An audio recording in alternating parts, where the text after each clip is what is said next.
ವೀಕ್ಷಕರೇ ಶುಭೋದಯ. ನಿಮ್ಮೆಲ್ಲರಿಗೂ ನಿಮ್ಮ ನೆಚ್ಚಿನ ಮಹರ್ಷಿ ದರ್ಪಣ ಪವರ್ಡ್ ಬೈ ವಾಸು ಅಗರಬತ್ತಿ ಕಾರ್ಯಕ್ರಮಕ್ಕೆ ಪ್ರೀತಿಯ ಅತ್ಯಾತ್ಮೀಯ ಸ್ವಾಗತ. ಸ್ನೇಹಿತರೆ, ಪ್ರತಿನಿತ್ಯ ನಮ್ಮ ಕಾರ್ಯಕ್ರಮದಲ್ಲಿ ಹಲವಾರು ವಿಚಾರಗಳ ಬಗ್ಗೆ ನಮಗೆ ಸರಿಯಾದ ಮಾರ್ಗದರ್ಶನ ನೀಡೋದ್ರ ಜೊತೆಗೆ ನಮ್ಮ ಎಲ್ಲರ ಸಮಸ್ಯೆಗಳಿಗೆ ಪರಿಹಾರವನ್ನು ತಿಳಿಸ್ಕೊಡೋದಕ್ಕೆ ನಮ್ಮ ಜೊತೆ ಇದ್ದಾರೆ ನಿಮ್ಮ ನೆಚ್ಚಿನ ಗುರುಗಳಾದಂತಹ ಶ್ರೀ ವಾಚಸ್ಪತಿ ಭಟ್ ಗುರೂಜಿ ಅವರು. ಬನ್ನಿ ಇಂದಿನ ಕಾರ್ಯಕ್ರಮಕ್ಕೆ ಗುರೂಜಿಯನ್ನು ಸ್ವಾಗತಿಸೋಣ. ಗುರೂಜಿ ನಮಸ್ಕಾರ. ನಮಸ್ಕಾರ. ನಮ್ಮ ಇಂದಿನ ಮಹರ್ಷಿ ದರ್ಪಣ ಕಾರ್ಯಕ್ರಮಕ್ಕೆ ಎಲ್ಲ ವೀಕ್ಷಕರ ಪರವಾಗಿ ಆತ್ಮೀಯ ಸ್ವಾಗತ ಗುರೂಜಿ. ಧನ್ಯವಾದ. ಗುರೂಜಿ, ಕಳೆದ ಕೆಲವು ಸಂಚಿಕೆಗಳಿಂದ ನೀವು ಮದುವೆ ವಿಚಾರದಲ್ಲಿ ತಿಳಿಸ್ಕೊಡ್ತಾ ಇದ್ರಿ. ಯಾವ ರೀತಿ ಸಮಸ್ಯೆಗಳು ಎದುರಾಗುತ್ತೆ, ವಿಳಂಬ ಮದುವೆ ಹೇಗಾಗುತ್ತೆ, ಪರಿಹಾರ ಏನು ಮಾಡ್ಕೋಬೇಕು ಅಂತ. ಈ ದಿವಸ ಕೂಡ ಮದುವೆ ವಿಚಾರ ತಿಳಿಸ್ಕೊಡಿ. ಅದಕ್ಕೂ ಮುಂಚೆ ಈ ದಿನದ ವಿಶೇಷತೆ, ಯೋಗ, ಕರ್ಣ, ನಕ್ಷತ್ರಗಳ ಬಗ್ಗೆ ತಿಳಿಸ್ಕೊಡ್ತೀರಾ? ಗುರುರ್ ಬ್ರಹ್ಮ ಗುರುರ್ ವಿಷ್ಣು ಗುರುರ್ ದೇವೋ ಮಹೇಶ್ವರ ಗುರು ಸಾಕ್ಷಾತ್ ಪರಬ್ರಹ್ಮ ತಸ್ಮೈ ಶ್ರೀ ಗುರವೇ ನಮಃ. ಅಜ್ಞಾನತಿಮಿರಾಂಧಸ್ಯ ಜ್ಞಾನಾಂಜನ ಶಲಾಕಯ ಚಕ್ಷುರುನ್ಮೀಲಿತಯ್ಯೇನ ತಸ್ಮೈ ಶ್ರೀ ಗುರವೇ ನಮಃ. ಸದ್ಗುರುಭ್ಯೋ ನಮಃ. ಮಹರ್ಷಿ ದರ್ಪಣ ಕಾರ್ಯಕ್ರಮದ ಎಲ್ಲ ವೀಕ್ಷಕರಿಗೂ ಇವತ್ತಿನ ಈ ಒಂದು ಮಹರ್ಷಿ ದರ್ಪಣ ಸಂಚಿಕೆಗೆ ಆತ್ಮೀಯವಾದ ಸ್ವಾಗತವನ್ನು ಬಯಸ್ತಾ, ಯಾರ್ಯಾರು ಈ ಒಂದು ನವೆಂಬರ್ ತಿಂಗಳ 28ನೇ ತಾರೀಕು ನಿಮ್ಮ ಹುಟ್ಟಿದ ಹಬ್ಬವನ್ನು ಆಚರಿಸ್ಕೊಳ್ತಾ ಇದ್ದೀರಾ, ನಿಮಗೆಲ್ಲರಿಗೂ ಸಹ ಆತ್ಮೀಯವಾದಂತಹ ಹಾರ್ದಿಕವಾದಂತಹ ಶುಭಾಶಯಗಳು, ಆಶೀರ್ವಾದಗಳು. ಭಗವಂತ ನಿಮ್ಮ ಇಷ್ಟಾರ್ಥಗಳನ್ನು ಸಲ್ಲಿಸಲಿ ಅಂತ ಅವನನ್ನು ಪ್ರಾರ್ಥನೆ ಮಾಡ್ಕೊಳ್ತಾ ಇವತ್ತಿನ ಪಂಚಾಂಗವನ್ನು ದರ್ಶನ ಮಾಡೋಣ. ವಿಜಯನಾಮ ಸಂವತ್ಸರದ ಕಾರ್ತೀಕ ಮಾಸ ಕೃಷ್ಣ ಪಕ್ಷ ದಶಮಿ ಇವತ್ತು. ದಶಮಿ ಅಂತಕ್ಕಂಥದ್ದು ಮಧ್ಯಾಹ್ನ 3:30 ಗಂಟೆವರೆಗೂ ಇರತಕ್ಕಂಥದ್ದು ವಿಶೇಷ. ಮತ್ತು ಏಕಾದಶಿ ಆನಂತರ ಪ್ರವೇಶ, ಜೊತೆಯಲ್ಲಿ ಉತ್ತರ ಫಲ್ಗುಣಿ ನಕ್ಷತ್ರ ಇರತಕ್ಕಂಥದ್ದು ಬೆಳಗ್ಗೆ 10 ಗಂಟೆವರೆಗೆ, 10 ಗಂಟೆ 35 ನಿಮಿಷದವರೆಗೂ ಸಹ ವ್ಯಾಪಿನಿ ಇದೆ. ಆನಂತರ ಹಸ್ತ ನಕ್ಷತ್ರಕ್ಕೆ ಚಂದ್ರನ ಪ್ರವೇಶವಾಗುತ್ತೆ. ಪ್ರೀತಿ ನಾಮಕವಾದಂಥ ಯೋಗ, ಭದ್ರ ಅನ್ನುವಂತಹ ಕರಣ. ಈ ಯೋಗಕರಣ ಸಂಯೋಗಗಳನ್ನು ಪ್ರತಿ ಸಾರಿ ನಾನು ತಿಳಿಸ್ಕೊಡ್ತಾ ಇದ್ದೀನಿ. ಹಾಗೆ ಇವತ್ತಿನ ಯೋಗಕರಣಗಳನ್ನು ನೋಡಿದಾಗ ಪ್ರೀತಿ ಅಂದರೆ ಸಮೃದ್ಧಿ ಅಂತ, ಜೊತೆಯಲ್ಲಿ ಆಕರ್ಷಣೆ ಅನ್ನುವಂಥದ್ದು.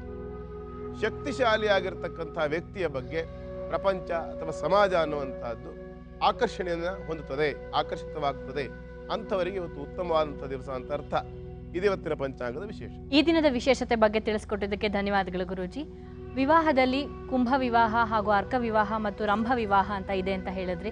ಅದರಲ್ಲಿ ಈ ದಿವಸ ಕುಂಭ ವಿವಾಹದ ಬಗ್ಗೆ ತಿಳಿಸ್ಕೊಡ್ಬೇಕು, ಅದ್ರ ಬಗ್ಗೆ ತಿಳಿಸ್ಕೊಡಿ.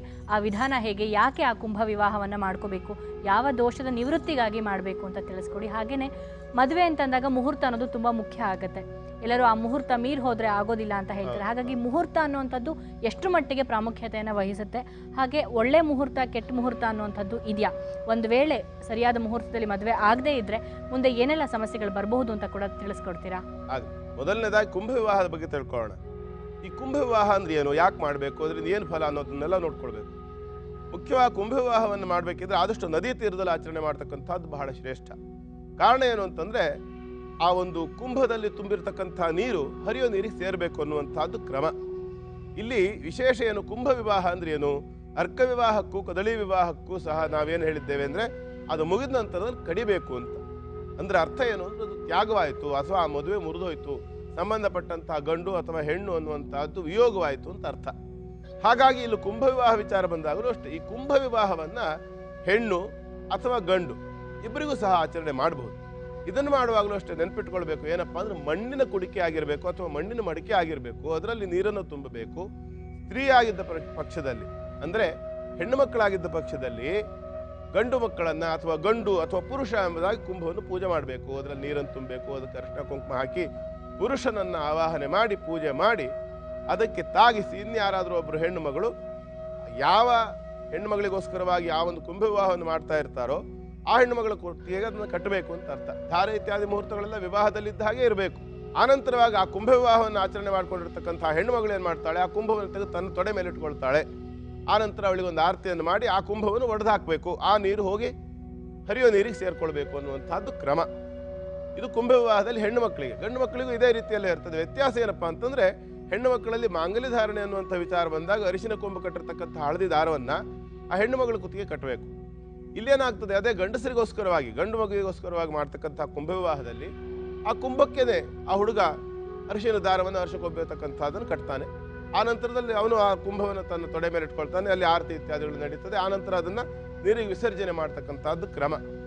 ಈ ರೀತಿಯಾಗಿ ಅದು ಒಡೆದಾಕೇ ವಿಸರ್ಜನೆ ಮಾಡಬೇಕು, ಸುಮ್ಮನೆ ವಿಸರ್ಜನೆ ಮಾಡುವಂಥದ್ದಲ್ಲ. ನೀರು ಚೆಲ್ಬಿಟ್ರೆ ಮುಗಿದೋಗ್ಲಿಲ್ಲ. ಎಷ್ಟೋ ಕಡೆಗಳಲ್ಲಿ ಏನು ಮಾಡ್ತಾರೆ ಅಂತಂದ್ರೆ, ಈ ಕುಂಭ ವಿವಾಹ ಮಾಡಬೇಕಿದ್ರೆ ತಾಮ್ರದ ಬಿಂದಿಗೆನೋ ಅಥವಾ ತಾಮ್ರದ ತಂಬಿಗೆನೋ ಹಿತ್ತಾಳಿದೋ ಇನ್ನೇನೋ ಒಂದು ಸ್ಟೀಲಿಂದೋ ಏನೋ ಒಂದು ಇಟ್ಬಿಟ್ಟು ಮಾಡ್ತಕ್ಕಂಥದ್ದು ಒಂದು ಪದ್ಧತಿ ಇದೆ. ಅದ್ರ ಒಡೆದು ಹಾಕ್ತಾರಾ? ಇಲ್ಲ. ಒಡಿಲಿಲ್ಲ ಅಂತಂದ್ರೆ ಅದನ್ನ ಒಂದು ಶರೀರ ಅನ್ನೋ ಕಲ್ಪನೆ ಇದೆ. ಕುಂಭ ಆದ್ರೂ ಸುಮ್ಮನೆ ಅಲ್ಲ, ಅದು ಒಂದು ನೀರು ತುಂಬಿದ್ರು ಒಂದು ಮಡಿಕೆಗೆ ಒಂದು ಪೂಜೆ ಮಾಡಿದ್ರು ಅಂತ ಅಲ್ಲ ಲೆಕ್ಕ. ಸಾವಾದಾಗ ಹೇಗೆ ಆ ವ್ಯಕ್ತಿಯ ಶರೀರ ನಾಶವಾಗ್ತದೆಯೋ ಹಾಗೇನೆ ಆ ಕುಂಭ ಅನ್ನುವಂಥದ್ದು ನಾಶವಾಗಬೇಕು. ನಾಶವಾಗಲಿಲ್ಲ ಅಂತಂದ್ರೆ ಮೇಲೆ ಹಾಗೆ ಉಳಿತು ಅಂತಂದ್ರೆ ಅದು ಕುಂಭ ವಿವಾಹ ಹೇಗಾಗುತ್ತೆ? ಅರ್ಕ ವಿವಾಹ ವಿಚಾರ ಬಂದಾಗಲೂ ಅಷ್ಟೇ ನಾನು ಹೇಳಿದ್ದೆ, ಮೊದಲೇ ಕಟ್ಕೊಂಡು ಬಂದು ಇಟ್ಟಿರ್ತಕ್ಕಂಥದ್ದನ್ನು ವಿವಾಹ ಮಾಡಿದ್ರೆ ಏನು ಉಪಯೋಗ ಇಲ್ಲ, ಕಟ್ಟಿದ ಮೇಲೆ ಕಡಿಬೇಕು ಅದನ್ನ ಅಂತ ಹೇಳಿದ್ದೆ. ಹಾಗೆ ಇಲ್ಲೂ ಸಹ ಹಾಗೇನೆ ತಂದಿರ್ತಕ್ಕಂಥ ಕುಂಭವನ್ನು ಆಮೇಲೆ ವಾಪಸ್ ತಗೊಂಡೋಗ್ಬಿಟ್ರೆ ಅದು ಲೆಕ್ಕ ಅಲ್ಲ. ಆ ಕುಂಭ ಒಡಿಬೇಕು ಅಂದ್ರೆ ನಾಶವಾಗಬೇಕು ಅಂತ ಅರ್ಥ. ಆ ನಾಶವಾಗಿರ್ತಕ್ಕಂಥದ್ರಿಂದ ಆ ನಂತರದಲ್ಲಿ ಆ ನೀರು ಯಾಕೆ ಹರಿಯೋ ನೀರಿಗೆ ಸೇರಬೇಕು ಅಂತಂದ್ರೆ, ಹೇಗೆ ಮನುಷ್ಯನ ದೇಹದಲ್ಲಿರ್ತಕ್ಕಂಥ ಆತ್ಮ ಅನ್ನುವಂಥದ್ದು ಪರಮಾತ್ಮನ ಜೊತೆಯಲ್ಲಿ ಸೇರ್ತದೆ ಅನ್ನುವಂಥ ಒಂದು ಗಮನ ಇದೆಯೋ, ಎಲ್ಲಿಂದ ಬಂತೋ ಅಲ್ಲಿಗೆ ಹೋಯ್ತು ಅಂತ ಅರ್ಥ. ಸತ್ ಹೋಯ್ತು, ಬಂದಿರತಕ್ಕಂಥ ಸತ್ ಅಂದ್ರೆ ಶರೀರದಲ್ಲಿರ್ತಕ್ಕಂಥ ಆತ್ಮ ಹೊರಟೋಯ್ತು ಅಂತ ಹೇಗೆ ಹೇಳ್ತೀವಿ, ಅದೇ ಥರದಲ್ಲಿ ಆ ನದಿಯಿಂದ ತಂದಿರತಕ್ಕಂಥ ನೀರನ್ನು ಪೂಜೆ ಮಾಡಿ ವಿವಾಹಾದಿಗಳೆಲ್ಲ ಮುಗಿದ ಮೇಲೆ ಆ ಕುಂಭವನ್ನು ಒಡೆದ ನಂತರದಲ್ಲಿ ಆ ನೀರು ಅದೇ ನದಿಗೆ ಹೋಗಿ ಸೇರಿದಾಗ ಅಲ್ಲಿಗೆ ಪೂರ್ಣವಾಯಿತು ಅಂತ ಅರ್ಥ.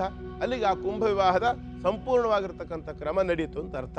ಈ ಕುಂಭ ವಿವಾಹವನ್ನು ಮಾಡೋದು ಯಾಕೆ ಅಂತಂದ್ರೆ 2-3 ಮದುವೆ ಇರತಕ್ಕಂಥ ಯೋಗ ಇರುತ್ತೆ. ಎಷ್ಟೋ ಜನರಿಗೆ 2 ಗಂಡ ಅಥವಾ 2 ಹೆಂಡತಿ, ಅನೇಕ ಭಾರ್ಯ ಯೋಗ, ಬಹುಭಾರ್ಯ ಯೋಗ, ಬಹುಪತಿತ್ವ ಯೋಗ, ವ್ಯಭಿಚಾರ ಯೋಗ, ವಿಯೋಗ, ವೈರುಧ್ಯ ಯೋಗ, ವಿಚ್ಛೇದನ ಯೋಗ ಇತ್ಯಾದಿಗಳೆಲ್ಲ ಬೇಕಾದಷ್ಟು ಥರದಲ್ಲಿ ಇರಲಿಕ್ಕೆ ಸಾಧ್ಯ ಇದೆ.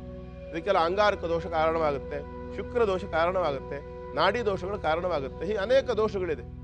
ಇಂತಹ ದೋಷಗಳು ಕಾರಣವಾಗಿ ಬಂದಾಗ ಇದರಿಂದ ಬಂದಿರತಕ್ಕಂತಹ ಸಮಸ್ಯೆಗಳನ್ನು ಪರಿಹಾರ ಮಾಡ್ಕೊಳ್ತಕ್ಕಂಥದ್ದು ಅನಿವಾರ್ಯ. ಆಗ ಅನಿವಾರ್ಯವಾಗಿ ಬಂದಿರತಕ್ಕಂಥ ವಿಚಾರದಲ್ಲೂ ಸಹ ಕ್ರಮವರಿತು ಸರಿಯಾಗಿ ಆಚರಣೆ ಮಾಡಿದ್ರೆ ಮಾತ್ರ ಮದುವೆ ವಿಧಾನಗಳೆಲ್ಲವೂ ಸಹ ಇಲ್ಲಿ ಆಚರಣೆಗೆ ಬರುತ್ತೆ. ಧಾರೆ ಇದೆ, ಸಂಬಂಧ ಮಾರಿಕೆ ಇದೆ, ಆನಂತರದಲ್ಲಿ ಪಾಣಿಗ್ರಹಣ ಅನ್ನುವಂಥದ್ದು ಒಂದು ಇರೋದಿಲ್ಲ ಅಷ್ಟೇ. ಯಾಕೆಂದ್ರೆ ಅದು ಕೈಕಾಲು ಇರೋದಿಲ್ವಲ್ಲ. ಪಾಣಿಗ್ರಹಣ ಅದು ಕೈ ಹಿಡ್ಕೊಳ್ತಕ್ಕಂಥದ್ದು, ಆ ಕುಂಭಕ್ಕೆಲಿಂದ ಕೈಕಾಲು ತರೋದು, ಹಾಗಾಗಿ ಕೈ ಇಲ್ಲ. ಪಾಣಿಗ್ರಹಣ ಅನ್ನುವಂಥ ವಿಧಿ ಇಲ್ಲ, ಆದರೆ ಧಾರೆ ಇದೆ. ಧಾರೆ ಇರೋದ್ರಿಂದ ಇದೆಲ್ಲ ವಿಧಾನಗಳನ್ನು ಸರಿಸಮವಾಗಿ ಸರಿಯಾಗಿ ಆಚರಣೆ ಮಾಡಬೇಕು. ಒಟ್ಟು ಕಾಟಾಚಾರಕ್ಕೆ ಏನೋ ಒಂದು ಆಚರಣೆ ಮಾಡ್ತಕ್ಕಂಥದ್ದು ಅಲ್ಲ, ಅದನ್ನು ಒಪ್ಪೋದಕ್ಕೂ ಸಾಧ್ಯ ಇಲ್ಲ. ಇದಿಷ್ಟೇ ಅಲ್ಲದೆ ಮುಹೂರ್ತದ ವಿಚಾರ ಬಂದಾಗ ನಾವು ಪ್ರಧಾನವಾಗಿ ನೆನ್ಪಿಟ್ಕೊಳ್ಬೇಕಾದ 2 ವಿಚಾರ. ನೀವು ಆವಾಗಲೇ ಕೇಳಿದ್ರಿ, ಒಳ್ಳೆ ಮುಹೂರ್ತ ಕೆಟ್ಟ ಮುಹೂರ್ತ ಅಂತ ಇರುತ್ತಾ ಅಂತ. ಖಂಡಿತವಾಗ್ಲೂ ಇರುತ್ತೆ. ಒಳ್ಳೆ ಮುಹೂರ್ತ ಅಂತಲೂ ಇರುತ್ತೆ, ಕೆಟ್ಟ ಮುಹೂರ್ತ ಅಂತಲೂ ಇರುತ್ತೆ. ಈ ಒಳ್ಳೆ ಮುಹೂರ್ತಗಳಲ್ಲಿ ಒಳ್ಳೆಯದಾಗಿರ್ತಕ್ಕಂಥ ಒಂದು ಫಲ ಇದೆ, ಕೆಟ್ಟದ್ರಲ್ಲಿ ಕೆಟ್ಟ ಫಲ ಅಷ್ಟೇ. ಈ ಮುಹೂರ್ತಗಳು ಯಾಕೆ ಮುಖ್ಯ ಸ್ಥಾನವನ್ನು ವಹಿಸ್ತವೆ? ಯಾಕೆ ಮುಖ್ಯ ಮುಹೂರ್ತ ಅಂತಂದ್ರೆ, ಒಂದು ಹೆಣ್ಣು ಗಂಡು ಸೇರಿ ಒಂದು ಹೊಸ ಜೀವನವನ್ನು ಪ್ರಾರಂಭ ಮಾಡ್ತಾರೆ. ಹೊಸ ಜೀವನ ಪ್ರಾರಂಭ ಮಾಡೋದು ಅಂದ್ರೆ ಏನು? ನಾವು ಮುಂಚೆನೆ ಹುಟ್ಟಿದ್ದೀವಿ, ನಾವು ಮುಂಚೆನೆ ಬದುಕ್ತಾ ಇದ್ದೀವಿ, ಬಾಳ್ತಿದ್ದೀವಿ, ಓದಿದ್ದೀವಿ, ಬರ್ದಿದ್ದೀವಿ, ಕೆಲಸಕ್ಕೆ ಸೇರ್ಕೊಂಡಿದ್ದೀವಿ, ಸಾವಿರಾರು ವಿಚಾರಗಳು ಬರ್ತದೆ. ಇರಬಹುದಪ್ಪ, ನಾನು ಇಲ್ಲ ಅಂತ ಹೇಳೋದಿಲ್ಲ.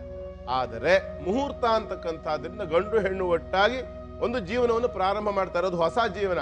ಅಂದ್ರೆ ಪುನರ್ಜನ್ಮ ಅಂತ ಲೆಕ್ಕ, ಹೊಸದಾಗಿ ಒಂದು ಜನ್ಮ ತಗೊಂಡಿದ್ದಾರೆ ಅಂತ ಲೆಕ್ಕ. ಹಾಗಾಗಿ ಈ ಮದುವೆ ವಿಚಾರ ಬಂದಾಗ, ಮುಹೂರ್ತದ ವಿಚಾರ ಬಂದಾಗ, ಮುಹೂರ್ತದಲ್ಲಿ ಇರ್ತಕ್ಕಂಥದ್ದು ಶುಭ ಲಗ್ನ ಮತ್ತು ದುರ್ಲಗ್ನ ಅಥವಾ ದುರ್ನಿಮಿತ್ತ ಲಗ್ನ ಇತ್ಯಾದಿಗಳೆಲ್ಲ ಬರ್ತದೆ. ಕೆಲವು ಬಾಧಕ ಗ್ರಹಗಳು, ಮದುವೆಗೆ ಕೆಲವು ಬಾಧಕ ಗ್ರಹಗಳು ಅಂತಿದೆ, ಶುಭ ಸ್ಥಾನಗಳು ಅಂತಿದೆ. ಈ ಶುಭ ಸ್ಥಾನಗಳಲ್ಲಿ ಬಾಧಕ ಗ್ರಹಗಳಿದ್ರೆ ಅಥವಾ ಬಾಧಕ ಗ್ರಹಗಳಿಗೆ ಸಂಬಂಧಿತವಾದಂಥ ಯೋಗ ಇದ್ರೆ ಆವಾಗ ಮದುವೆ ನಿಷಿದ್ಧ. ಅದನ್ನು ಹೇಳೋದಿಲ್ಲ. ಎಲ್ಲ ನಾವು ಕ್ಷೇತ್ರದಲ್ಲಿ ಮಾಡಿದ್ವಿ, ಮುಹೂರ್ತ ನೋಡಲಿಲ್ಲ, ಪ್ರಶ್ನೆ ಬರೋದಿಲ್ಲ. ಎಲ್ಲೇ ಹೋದ್ರೂ ಬೆಂಕಿ ಸುಡುತ್ತೆ, ಎಲ್ಲೇ ಹೋದ್ರೂ ಮರ ನೆರಳು ಕೊಡುತ್ತೆ, ಎಲ್ಲೇ ಹೋದ್ರೂ ನೀರು ಬಾಯಾರಿಕೆ ತಣಿಸುತ್ತೆ, ಎಲ್ಲೇ ಹೋದ್ರೂ ಅನ್ನ ಹಸಿವನ್ನ ತಗ್ಗಿಸುತ್ತೆ, ಎಲ್ಲೇ ಹೋದ್ರೂ ಮಲಗಿದ ನಿದ್ರೆ ಬರುತ್ತೆ. ಅಂದ್ರೆ ಮೇಲೆ ಎಲ್ಲೇ ಹೋದ್ರೂ ಎಲ್ಲದಕ್ಕೂ ಒಂದು ತನ್ನದೇ ಆದಂಥ ಫಲ ಅನ್ನುವಂಥದ್ದು ಇದ್ದೇ ಇರುತ್ತೆ. ಮುಹೂರ್ತದ ವಿಚಾರದಲ್ಲೂ ಅದು ಖಂಡಿತವಾಗಿ ಅನ್ವಯಿಸುತ್ತೆ. ಹಾಗೆ ಗಮನ ಇಟ್ಟು ಅದನ್ನ ವ್ಯವಸ್ಥಿತವಾಗಿ ನಡೆಸ್ಕೊಳ್ಬೇಕು. ಶುಭ ಮುಹೂರ್ತ ಅಂತ ಹೇಳಿ ಮಾಡ್ತಕ್ಕಂಥದ್ದು ಯಾಕೆ ಅಂದ್ರೆ ಪುನರ್ಜನ್ಮ ಅನ್ನುವಂಥ ಲೆಕ್ಕ. ಈಗ ಒಂದು ಮಗು ಹುಟ್ಟಿರ್ತಕ್ಕಂಥ ಒಂದು ಗಳಿಗೆ, ನಮಗೆ ಇತ್ತೀಚೆಗೆ ಒಂದು ಬಂತು, ನಮ್ಮಲ್ಲಿ ಒಬ್ರು ಬಂದು, ಪಾಪ 2 ಜನ ಮಕ್ಕಳು ಹುಟ್ಟಿದ್ದಾರೆ ಅವರಿಗೆ. ಆ ಮಕ್ಕಳು ಹುಟ್ಟಿದ ನಂತರದಲ್ಲಿ ಅವಳಿ ಜವಳಿ ಮಕ್ಕಳು, ಆ ಮಕ್ಕಳು ಹುಟ್ಟಿದ ನಂತರದಲ್ಲಿ ಒಂದಿನ ಇದಕ್ಕಿದ್ದಂಗೆ 32 ವರ್ಷದ ಆ ಮಕ್ಕಳ ತಂದೆ ತೀರೋಗು, ಇದಕ್ಕಿದ್ದಂಗೆ ತೀರೋಗು. ಕಾರಣನೇ ಗೊತ್ತಿಲ್ಲ. ಡಾಕ್ಟರ್ ಹತ್ರ ಹೋಗಿ ಕೇಳಿದ್ರೆ ಹಾರ್ಟ್ ಫೇಲ್ ಆಗಿದೆ ಅಂದ್ರು. 32 ವರ್ಷ ಅವನಿಗೆ ಆರಾಮಾಗಿದ್ದಂಥ ವ್ಯಕ್ತಿ, ಮತ್ತೆ ಸುಮ್ಮನೆ ಆರಾಮಾಗಿ ತಿಂದು ಉಂಡ್ಕೊಂಡಿದ್ದಂಥ ಮನುಷ್ಯನೂ ಅಲ್ಲ, ಕಷ್ಟಜೀವಿ, ಶ್ರಮ ವಹಿಸಿ ಕೆಲಸ ಮಾಡ್ತಕ್ಕಂಥ ವ್ಯಕ್ತಿ, ಯಾರೋ ಸುಮ್ಮನೆ ಆರಾಮಾಗಿ ಸುಖ ಪುರುಷನಾಗಿ ಬದುಕೋನು ಅಲ್ಲ, ಅಂತ ವ್ಯಕ್ತಿ ಸತ್ತೋಗ್ಬಿಟ್ಟು. ಆಕೆ 32 ವರ್ಷ. ಮುಹೂರ್ತ ಅಂತಕ್ಕಂಥದ್ದು ಎಷ್ಟು ಪ್ರಧಾನ ಆಗತ್ತೆ ಅಂತಂದ್ರೆ, ಆ ಮಕ್ಕಳು ಹುಟ್ಟಿರ್ತಕ್ಕಂಥ ಮುಹೂರ್ತ ಅಷ್ಟು ಕೆಟ್ಟದಾಗಿತ್ತು. ಅದಕ್ಕೆ ಸರಿಯಾಗಿ ವ್ಯವಸ್ಥಿತವಾಗಿ ನೋಡ್ಕೊಳ್ಳಿಲ್ಲ, ಅದಕ್ಕೆ ಸರಿಯಾಗಿ ಹೇಳಿರ್ತಕ್ಕಂಥ ಪರಿಹಾರವನ್ನು ಮಾಡ್ಕೊಳ್ಳಿಲ್ಲ. ಹಾಗಾಗಿ ಆ ಮನುಷ್ಯ ತೀರ್ಹೋದ. ಇದೇ ರೀತಿಯಲ್ಲೇ ಬರ್ತಕ್ಕಂಥದ್ದು ವಿವಾಹದ ಅನೇಕ ವಿಚಾರಗಳಲ್ಲಿ ನಾನು ಮುಂದೆ ತಿಳಿಸ್ಕೊಡ್ತೀನಿ. ಮುಹೂರ್ತ ಯಾಕೆ ಮುಖ್ಯ, ಮುಹೂರ್ತವನ್ನು ಯಾಕೆ ಸಾಧನೆ ಮಾಡಬೇಕು, ಮುಹೂರ್ತವನ್ನು ಯಾಕೆ ಉಳಿಸ್ಕೊಳ್ಬೇಕು, ಆ ಮುಹೂರ್ತದಲ್ಲೇ ಯಾಕೆ ಆಚರಣೆ ಮಾಡ್ಕೊಳ್ಬೇಕು ಅನ್ನೋದನ್ನ ಮುಂದೆ ತಿಳಿಸ್ಕೊಡ್ತೀನಿ. ವೀಕ್ಷಕರಿಗೊಂದು ವಿರಾಮ, ವಿರಾಮದ ನಂತರ ಕಾರ್ಯಕ್ರಮ ಮುಂದುವರಿಯುತ್ತೆ. ವಿರಾಮದ ನಂತರ ಮರಳಿ ಸ್ವಾಗತ. ನೀವು ನೋಡ್ತಾ ಇದ್ದೀರಾ ನಿಮ್ಮೆಲ್ಲರ ನೆಚ್ಚಿನ ಮಹರ್ಷಿ ದರ್ಪಣ ಪವರ್ಡ್ ಬೈ ವಾಸು ಅಗರಬತ್ತಿ ಕಾರ್ಯಕ್ರಮವನ್ನ. ವೀಕ್ಷಕರು, ನಮ್ಮ ಕಾರ್ಯಕ್ರಮಕ್ಕೆ ಭಾರತಿ ಅನ್ನೋರು ಸಂದೇಶವನ್ನ ಕಳಿಸಿದ್ರು. ಅವರಿಗೆ ನಾವು ಕರೆಯನ್ನ ಮಾಡಿದೀವಿ. ಅವ್ರ ಸಮಸ್ಯೆ ಏನು ಅಂತ ಕೇಳೋಣ. ಹಲೋ ಹಲೋ ಮೇಡಮ್, ನಮಸ್ತೆ. ನಮಸ್ತೆ ಅಮ್ಮ, ಯಾರ ಬಗ್ಗೆ ಪ್ರಶ್ನೆಯನ್ನ ಕೇಳಬೇಕಿತ್ತು? ಮೇಡಮ್, ನನ್ನ ಬಗ್ಗೆ, ನಮ್ಮ ಯಜಮಾನ್ರ ಬಗ್ಗೆ ಇಬ್ಬರ ಬಗ್ಗೆನೂ ಕೇಳಬೇಕಿತ್ತು. ಎಷ್ಟು ವರ್ಷ ಅಮ್ಮ ನಿಮ್ಗೆ? ನಂಗೆ 23 ವರ್ಷ ಮೇಡಮ್. ನಿಮ್ಮ ಮನೆಯವ್ರ ಹೆಸರೇನು ಭಾರತಿ ಅವರೇ? ಪುನೀತ್ ಕುಮಾರ್ ಎಮ್ ಅಂತ ಮೇಡಮ್. ಅವ್ರಿಗೆ ಎಷ್ಟು ವರ್ಷ? ಅವ್ರಿಗೂ 23 ವರ್ಷ ಮೇಡಮ್. ಹಾ, ಗುರೂಜಿ ಇದಾರೆ, ಮಾತಾಡಿ ಭಾರತಿ ಅವರೇ. ಸರ್ ನಮಸ್ತೆ. ನನ್ಗೆ ಮದ್ವೆ ಆಗಿ 1 ವರ್ಷ ಆಯ್ತು ಸರ್. ನವೆಂಬರ್ 22ಕ್ಕೆ 1 ವರ್ಷ ಆಯ್ತು. ಅವ್ರಿಗೆ ಈ ಕಡೆ ನಾನ್ ಬೆಂಗಳೂರಲ್ಲಿ ಇರೋದು, ಅವ್ರು ಮೈಸೂರು ಇರೋದು. ನಾನು ಕೆಲ್ಸದಲ್ಲಿದ್ದೀನಿ. ಅವ್ರಿಗೆ ಈ ಕಡೆ ಬರೋಕೆ ಮನ್ಸೇ ಇಲ್ಲ ಸರ್. ಏನ್ ಆಗ್ತಿದೆ ಅಂತ ಗೊತ್ತಾಗ್ತಿಲ್ಲ. 1 ವರ್ಷದಿಂದ ದೂರನೇ ಇದೀವಿ. ಅವ್ರಲ್ಲಿದ್ರೆ ನಾನು ಇದ್ದೀವಿ. ಯಾಕಾಗಿ ಅವರು ಏನ್ ಮಾಡೋದು ಅಂತ ಗೊತ್ತಾಗ್ತಿಲ್ಲ. ಅವ್ರಿಗೆ ಬೆಂಗಳೂರಿಗೆ ಬರೋದಕ್ಕೆ ಇಷ್ಟ ಇಲ್ವಾ? ಇಲ್ಲ ಸರ್, ತುಂಬಾ 1 ವರ್ಷದಿಂದ ತುಂಬಾ ಟ್ರೈ ಮಾಡಿದ್ವಿ. ನನ್ ಬಲವಂತ ಮಾಡಿ ಅವ್ರ ಕೊನೆಗೆ ನನ್ ಜೊತೆನೂ ಮಾತಾಡೋದ್ ಬಿಟ್ಬಿಟ್ಟಿದ್ದಾರೆ. ಮನೇಲಿ ಹೇಳಿದ್ ಕೇಳ ನನ್ನನ್ನು ಅವರು ಕಂಡೆ ಸ್ವಲ್ಪ ದ್ವೇಷ ಮಾಡ್ತಿದ್ದಾರೆ ಈಗ. ಓಹೋ, ಯಾಕೆ ಒಂದೇ ವರ್ಷದಲ್ಲಿ? ಗೊತ್ತಾಗ್ತಿಲ್ಲ ಸರ್. 3 ತಿಂಗಳು ತುಂಬಾ ಚೆನ್ನಾಗಿದ್ವಿ. 3 ತಿಂಗಳು ಆಮೇಲೆ ಅವರು ಹಿಂಗ್ ಚೇಂಜ್ ಆಗೋದು ಸರ್. ಅವ್ರಿಗೆ ಮದ್ವೆ ಮುಂಚೆ ನಾವು ಹುಡುಗಿ ಪ್ರೀತಿಸ್ತಾ ಇದ್ರು. ಬಟ್ ಅದೇ ಇದ್ರಲ್ಲಿದಾರ ಅಥವಾ ಈ ಕಡೆ ಮದ್ವೆ ಆಗಿದ್ದೀನಿ, ನನ್ ಜವಾಬ್ದಾರಿ ಇದೆ ಅನ್ನೋದನ್ನ ಯೋಚನೆ ಮಾಡ್ತಾರೆ. ಏನು ಗೊತ್ತಾಗ್ತಿಲ್ಲ ನಂಗೆ. ಇಲ್ಲಿ ಬಹಳ ಮುಖ್ಯವಾಗಿ ಹಾ ಸರ್. ಭಾರತಿ ಅವರೇ, ನೀವು ಏನ್ ತಿಳ್ಕೊಳ್ಬೇಕು ಅಂತಂದ್ರೆ, ಗಂಡ ಇದ್ದಲ್ಲಿ ಹೆಂಡತಿ ಇರ್ತಕ್ಕಂಥದ್ದು ಕ್ಷೇಮ ಅಲ್ವೇನಮ್ಮ? ಹೌದು ಸರ್, ನನ್ ಗೌರ್ಮೆಂಟ್ ಕೆಲಸ ಸರ್. ನನ್ ಏನ್ ಮಾಡ್ಲಿ? ಅಲ್ಲಮ್ಮ, ಈಗ ಒಂದು ವಿಚಾರ ನೀವು ಚೆನ್ನಾಗಿ ನೆನ್ಪಿಟ್ಕೊಳ್ಳಿ. ಬೆಂಗಳೂರಿಗೂ ಮೈಸೂರಿಗೂ ಓಡಾಡ್ತಕ್ಕಂಥವ್ರು ಬೇಕಷ್ಟು ಜನ ಇಲ್ವಾ ತಾಯಿ? ಹೌದೌದಿದ್ದಾರೆ. ಎಷ್ಟೋ ಜನ. ಈಗ ನಾನು ಹಿಂಗ್ ಹೇಳ್ತಿದ್ದೀನಿ ಅಂತ ತಪ್ಪಾಗಿ ತಿಳ್ಕೊಬೇಡಿ, ಒಂದ್ಸರಿ ಯೋಚನೆ ಮಾಡಿ. ಹೌದು, ಎಷ್ಟೋ ಜನ ನಾನು ಯೋಚಿಸ್ತಿಲ್ಲ ಗುರುಜಿ. ಏನಂತಂದ್ರೆ, ಹಾ, ಇನ್ನೂ ನಿಮ್ದು ಮದುವೆ ಆಗಿ 1 ವರ್ಷ ಆಗಿರೋದು. ಹೌದೌದು. ಜೀವಮಾನ ಪರ್ಯಂತ ಗಂಡ ಹೆಂಡತಿ ಆಗಾಗ ಕಚ್ಚಾಡ್ಕೊಳ್ಳೋದು ಒಳ್ಳೇದೇ. ಕೆಲವು ಸಾರಿ ಏನಾಗುತ್ತೆ ಗೊತ್ತಾ ಭಾರತಿ ಅವರೇ, ಮನುಷ್ಯನಿಗೆ ತಾನು ಮಾಡಿರೋ ತಪ್ಪನ್ನ ಅವನಿಗೆ ಅದು ಗಿಲ್ಟಿ ಕಾನ್ಶಿಯಸ್ ಅಂತ ಹೇಳ್ತಾರಲ್ಲ, ಅವನಿಗೆ ಅದೇನೋ ಒಂಥರ ಹಿಂಸೆ ಆಗ್ತಾ ಇರುತ್ತೆ. ನಾನೇ ತಪ್ಪು ಮಾಡ್ಕೊಂಡ್ ಬಿಟ್ಟಿದೀನಿ, ಇನ್ನೊಬ್ಬರನ್ನ ಹೇಗ್ ದೂಷಣೆ ಮಾಡೋದು? ಆವಾಗ ಏನಾಗುತ್ತೆ ಅಂತಂದ್ರೆ, ಆ ತಪ್ಪನ್ನ ಅಥವಾ ಅದನ್ನ ಸರಿಪಡಿಸ್ಕೊಳ್ಳೋ ನಿಟ್ಟಿನಲ್ಲಿ ಏನ್ ಮಾಡ್ತಾರೆ, ಎಷ್ಟೋ ಸಾರಿ ಇನ್ನೊಬ್ಬರ ಮೇಲೆ ತಪ್ಪನ್ನ ಹಾಕ್ತಾರೆ. ಕೆಲವ್ರದ್ದು ಸ್ವಭಾವ ಇರುತ್ತೆ, ಇನ್ಫೀರಿಯಾರಿಟಿ ಕಾಂಪ್ಲೆಕ್ಸ್ ಅಂತ ಹೇಳ್ತಾರಲ್ವಾ. ಮನಸ್ಸಿನಲ್ಲಿ ಇನ್ಫೀರಿಯಾರಿಟಿ ಇದ್ದವ್ರು ಏನ್ ಮಾಡ್ತಾರೆ ಅಂದ್ರೆ, ಅದನ್ನ ತೋರ್ಸ್ಕೊಳಕ್ ಆಗೋದಿಲ್ಲ. ಯಾವ್ದೋ ಒಂದು ವೀಕ್ನೆಸ್ ಇರುತ್ತೆ, ಅವಾಗ ಅವ್ರೇನ್ ಮಾಡ್ತಾರೆ, ಇನ್ನೊಬ್ಬರ ಮೇಲೆ ಅದನ್ನ ಚಾರ್ಜ್ ಮಾಡ್ತಾರೆ. ತನ್ನಲ್ಲಿರೋ ಇನ್ಫೀರಿಯಾರಿಟಿ ಮುಚ್ಕೊಳ್ಳೋದಕ್ಕೆ ಸುಪೀರಿಯಾರಿಟಿಯ ಫೋರ್ಸ್ ಕೊಡ್ತಾರೆ. ಎಷ್ಟೋ ಕಡೆಯಲ್ಲಿ ಈ ತರ ಆಗತ್ತೆ. ಅದನ್ನೇ ನೀವು ಸೀರಿಯಸ್ ಆಗಿ ತಗೊಂಡು ಅದ್ರ ಬಗ್ಗೆ ಚಿಂತೆ ಮಾಡಬೇಡಿ. ಮೊದಲು ಸಮಾಧಾನವಾಗಿ ಒಂದು ವಿಚಾರ ಚೆನ್ನಾಗಿ ನೆನ್ಪಿಟ್ಕೊಳ್ಳಿ. ಸಂಬಂಧ ಅನ್ನೋದು ಗಂಟು ಹಾಕಿದ್ರಿಂದ, 4 ಜನ ಕೂಡಿ ಮಾತಾಡಿದ್ರಿಂದ, ಅಥವಾ ಧಾರೆ ಎರೆದಿದ್ರಿಂದ, ಅಥವಾ ಹಾರ ಹಾಕಿದ್ರಿಂದ, ಅಥವಾ ಮಾಂಗಲ್ಯ ಕಟ್ಟಿದ್ರಿಂದ ಬರ್ತಕ್ಕಂಥದ್ದಲ್ಲ. ಇವೆಲ್ಲ ಸಾಂಕೇತಿಕವಾಗಿ ಮಾಂಗಲ್ಯ ಇತ್ಯಾದಿಗಳನ್ನೆಲ್ಲ ಮಾಡ್ತಕ್ಕಂಥದ್ದು ಸಾಂಕೇತಿಕವಾಗಿರ್ತಕ್ಕಂಥ ಒಂದು ಶುಭ ಸೂಚನೆ. ಈಗ ಅರಿಶಿನ ಕುಂಕುಮ ಹಚ್ಕೊಂಡ್ ಕೂಡ್ಲೇನೆ ಮುತ್ತೈದೆ ಅನ್ನುವಂಥದ್ದು ಹೇಗೆ ಗೊತ್ತಾಗುತ್ತೋ, ಹಾಗೆ ಮಾಂಗಲ್ಯ ಅನ್ನೋದನ್ನ ಕಟ್ಟಿದಾಗ ಮದುವೆ ಆಗಿದೆ ಅನ್ನುವಂಥದ್ದು ಗೊತ್ತಾಗತ್ತೆ. ಈ ಮದುವೆ ಇವೆಲ್ಲ ಬಂಧನಗಳು ಅಂತ ತಿಳ್ಕೊಂಡಿದ್ರೆ ಬಂಧನ ಅಲ್ಲ, ಇದು ಬಾಂಧವ್ಯ. ಇದು ಯಾವಾಗ ಮದುವೆನ ಬಂಧನ ಅನ್ನೋ ಸ್ಥಿತಿಯಲ್ಲಿ ನಾವು ತಂದ್ಕೊಳ್ತೀವಿ, ಆವಾಗ ಬಾಂಧವ್ಯ ಹಾಳಾಗತ್ತೆ. ಯಾವಾಗ ಅದನ್ನ ನಾವು ಬಾಂಧವ್ಯ ಅಂತ ಅನ್ಕೊಳ್ತೀವಿ, ಆವಾಗ ಅದು ಬಂಧನ ಅಂತ ಅನ್ಸೋದಿಲ್ಲ. ಬಹಳ ಮುಖ್ಯವಾಗಿ ಪ್ರತಿಯೊಂದು ಗಂಡು ಹೆಣ್ಣು ತಿಳ್ಕೊಳ್ಬೇಕಾದ ವಿಚಾರ ಇದು. ಇದರಲ್ಲಿ ವ್ಯತ್ಯಾಸ ಆಗಿರೋದೇ ಇವತ್ತಿಷ್ಟೆಲ್ಲ ದೊಡ್ಡ ಸಮಸ್ಯೆ ಕಾರಣ ಆಗಿರೋದು. ಚೆನ್ನಾಗಿ ನೆನ್ಪಿಟ್ಕೊಳ್ಳಿ, ಆಯ್ತಾ? ಇನ್ನು ನಿಮ್ಮ ಯಜಮಾನ್ರು ಇಷ್ಟಪಡುವ ಹಾಗೆ ಅವರಿದ್ದಲ್ಲಿ ನೀವಿರ್ತಕ್ಕಂಥದ್ದೇ ಸರಿ. ಯಾಕೆ ಅವ್ರಿಲ್ಲಿಗೆ ಬರಬಾರ್ದ, ನಾನೇ ಯಾಕೆ ಅಲ್ಲಿಗೆ ಹೋಗ್ಬೇಕು, ಅವ್ರಿಲ್ಲಿಗೆ ಬರಬಾರ್ದ ಅಂತಂದ್ರೆ, ಆ ರೀತಿ ಯೋಚನೆಗಿಂತ ಅವ್ರೆಲ್ಲಿದ್ರು ನಾನು ಅದನ್ನೇ ಬಯಸ್ತೀನಿ. ಸರಿ, ನೀವು ಅಲ್ಲೇ ಹೋಗಿರ್ಬೋದಲ್ಲ. ನಾನ್ ಮನೆಗೆ ಹೋದ್ರೆ ನಾನ್ ಮನೆಗೆ ಇರ್ತೀನಿ, ನನ್ಗೆ ಅವ್ಳ ಮುಖ ನೋಡಕ್ ಇಷ್ಟ ಅಲ್ಲ ಅನ್ನೋ ತರ ಹೇಳ್ತಾರಲ್ಲ, ಅದಕ್ ಭಯ. ಓಹ್, ಅಂದ್ರೆ ನಿಮ್ಮ ಮೇಲೆ ದ್ವೇಷ ಮಾಡ್ತಿದ್ದಾರೆ ಅಂತ? ಹೌದು, 5 ತಿಂಗಳು ಮನೆ ಬಿಟ್ಟು ಹೋಗ್ಬಿಟ್ಟಿದ್ರು ಗುರುಜಿ. ನಿಮ್ಮ ಮೇಲೆ ಪ್ರೀತಿ ಬರ್ತಕ್ಕಂತ ರೀತಿಯಲ್ಲಿ ದೇವತಾ ಆರಾಧನೆ ಮಾಡ್ಬೋದಲ್ಲ ನೀವು?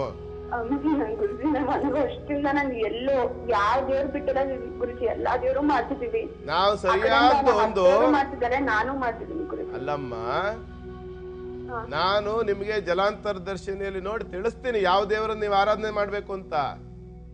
ಗುರುಜಿ ಹೇಳಿ. ಅದನ್ನ ಮಾಡಿ ನೀವು ಖಂಡಿತವಾಗ್ಲೂ ನೀವು ಗಂಡ ಹೆಂಡತಿ ಚೆನ್ನಾಗಿರ್ತೀರಾ, ಯೋಚನೆ ಮಾಡ್ಬೇಡಿ ಆಯ್ತಾ? ಅದೇ ಗುರುಜಿ ಹೇಳಿ ಗುರುಜಿ. ಅದೇ ಅವ್ರ ಟೈಮ್ ಸರಿ ಇಲ್ಲ ಎಲ್ಲ ಹೇಳಿ ತುಂಬಾ ಕಡೆ ಹೆದರಿಸ್ಬಿಟ್ಟಿದ್ದಾರೆ, ಅದಕ್ಕೋಸ್ಕರ ಬಾಯಿ ಮುಚ್ಕೊಂಡಿದೀವಿ ಗುರುಜಿ. ಸರಿಯಮ್ಮ, ಈಗ ಅದ್ರ ಬಗ್ಗೆ ಏನ್ ತಲೆ ಕೆಡ್ಸ್ಕೋಬೇಡಿ ಆಯ್ತಾ? ಈಗ ಏನೋ ಸ್ವಲ್ಪ ಕೋಪ ಮಾಡ್ಕೊಳ್ತಾರೆ ಅಥವಾ ಸಿಟ್ ಮಾಡ್ತಾ ಇದಾರೆ ಅಂತ ಅನ್ಕೂಡ್ಲೇನೆ ಮುರಿದೋಗ್ಬಿಡುತ್ತೆ ಅಂತ ಹೇಳಕ್ ಆಗಲ್ಲ.